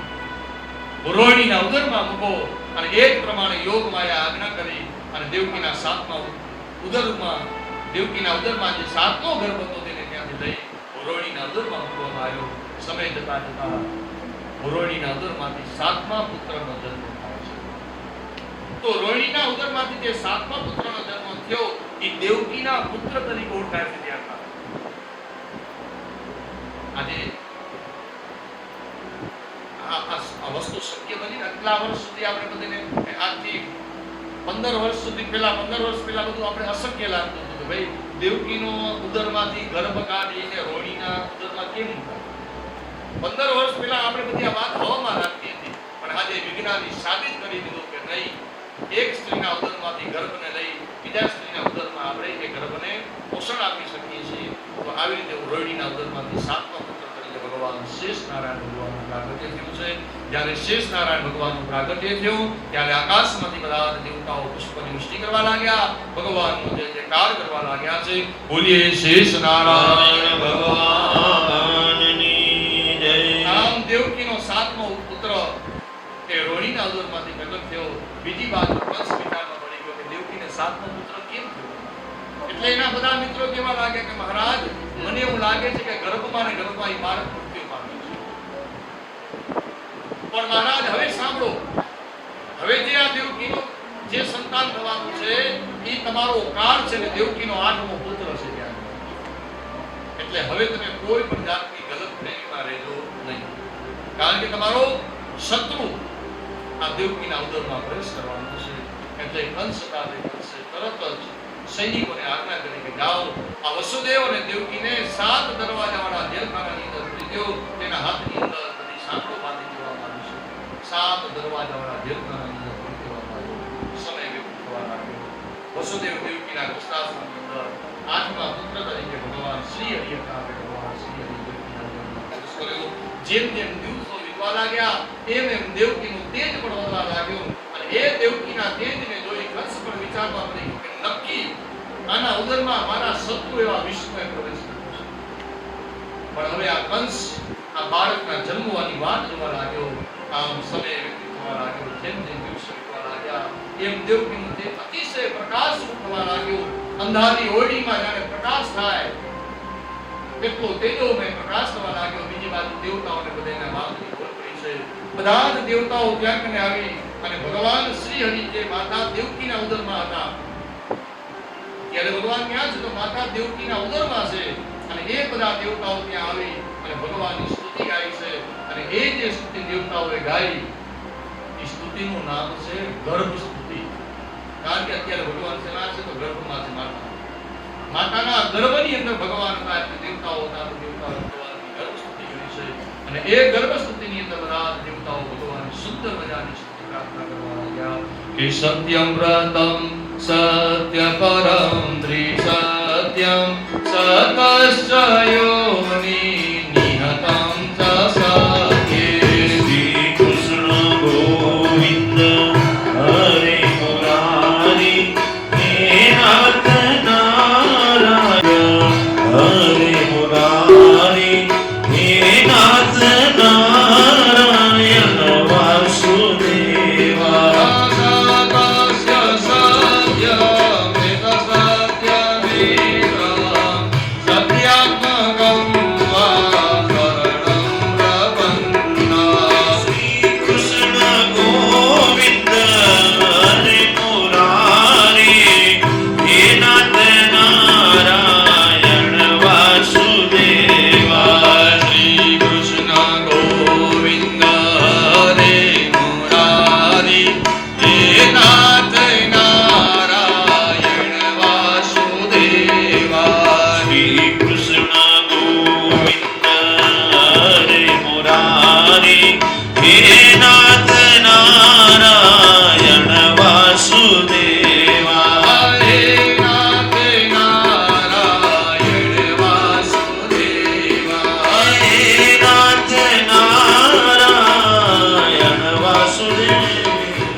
સતસ્ય સત્યમૃત સત્ય નેત્રમ સત્યાત્મકમ વા સરળમ પ્રપન્નઃ. આ એક શ્લોક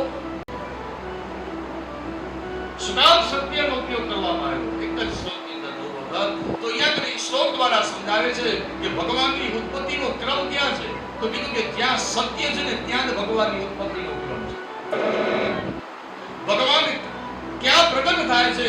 તો કીધું કે જેના ગૃહસ્થાશ્રમ જીવનની અંદર સત્ય છે એના જ ગૃહસ્થાશ્રમની અંદર ભગવાન પ્રગટ થાય છે.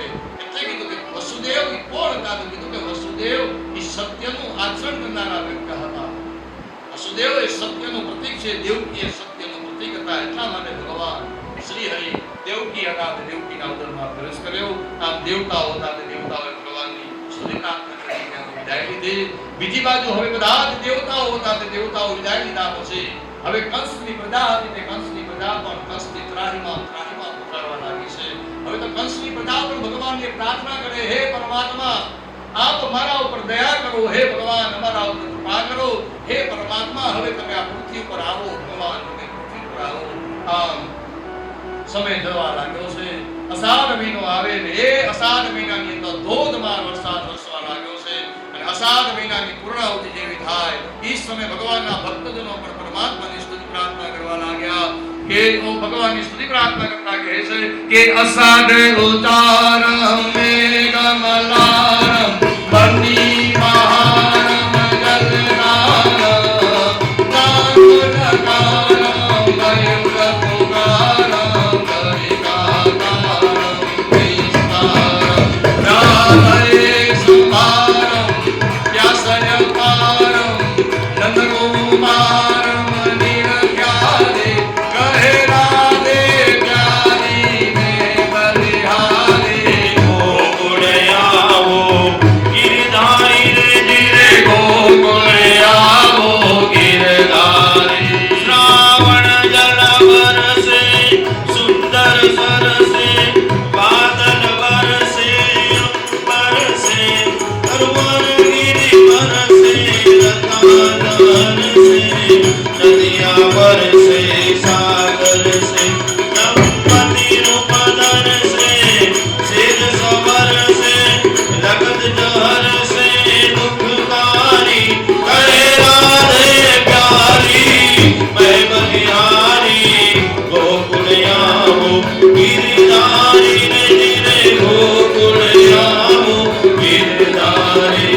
ગિરધારીને જીને ગોકુળે આવો ગિરધારી આ પુરાણ દેવી દેવતાઓ સહિત ભગવાનના ભક્તજનો પણ ભગવાનની પ્રાર્થના કરવા લાગ્યા છે. ગઈ બીજ ગઈ ત્રીજ ગઈ ચોથ ગઈ પાંચમ ગઈ છઠ ગઈ સાતમ ગઈ અને બરાબર પાંચમો દિવસ શ્રાવણ માસ કૃષ્ણ પક્ષ અષ્ટમીની તિથિ છે અને બરાબર મધરાત્રિના સમયમાં ભગવાન શ્રી હરિ હતા ભગવાન શ્રી હરિનું પ્રાગટ્ય થાય છે અને જે સમય ભગવાન શ્રી હરિનું પ્રાગટ્ય દેવકીના ઉદરમાંથી થયું છે એ જ સમય આકાશમાંથી દેવતાઓ હતા તે દેવતાઓ ભગવાન ઉપર પુષ્પની વૃષ્ટિ કરવા લાગ્યા ભગવાનનો જે કામ કરવા લાગ્યા છે બોલીએ કૃષ્ણ કલ્યાણની જય ભગવાનની ઉપર પુષ્પની વૃષ્ટિ કરવા લાગી જય શબ્દ દસ શબ્દથી ભગવાનનો જે કામ થયો છે શંખ ચક્ર ગદા પદ્મ ધાર કરનારા ચતુર્ભુજરૂપી ભગવાન નારાયણ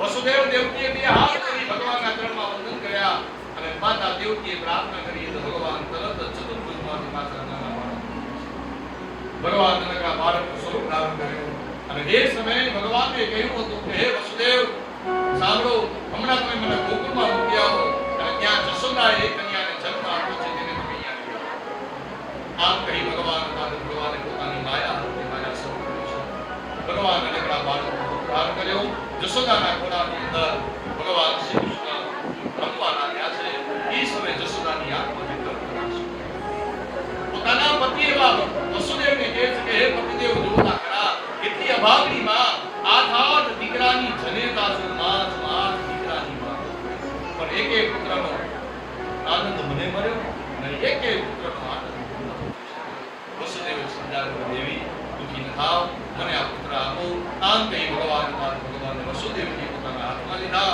જેવા વસુદેવને આ ભગવાન બાલકૃષ્ણ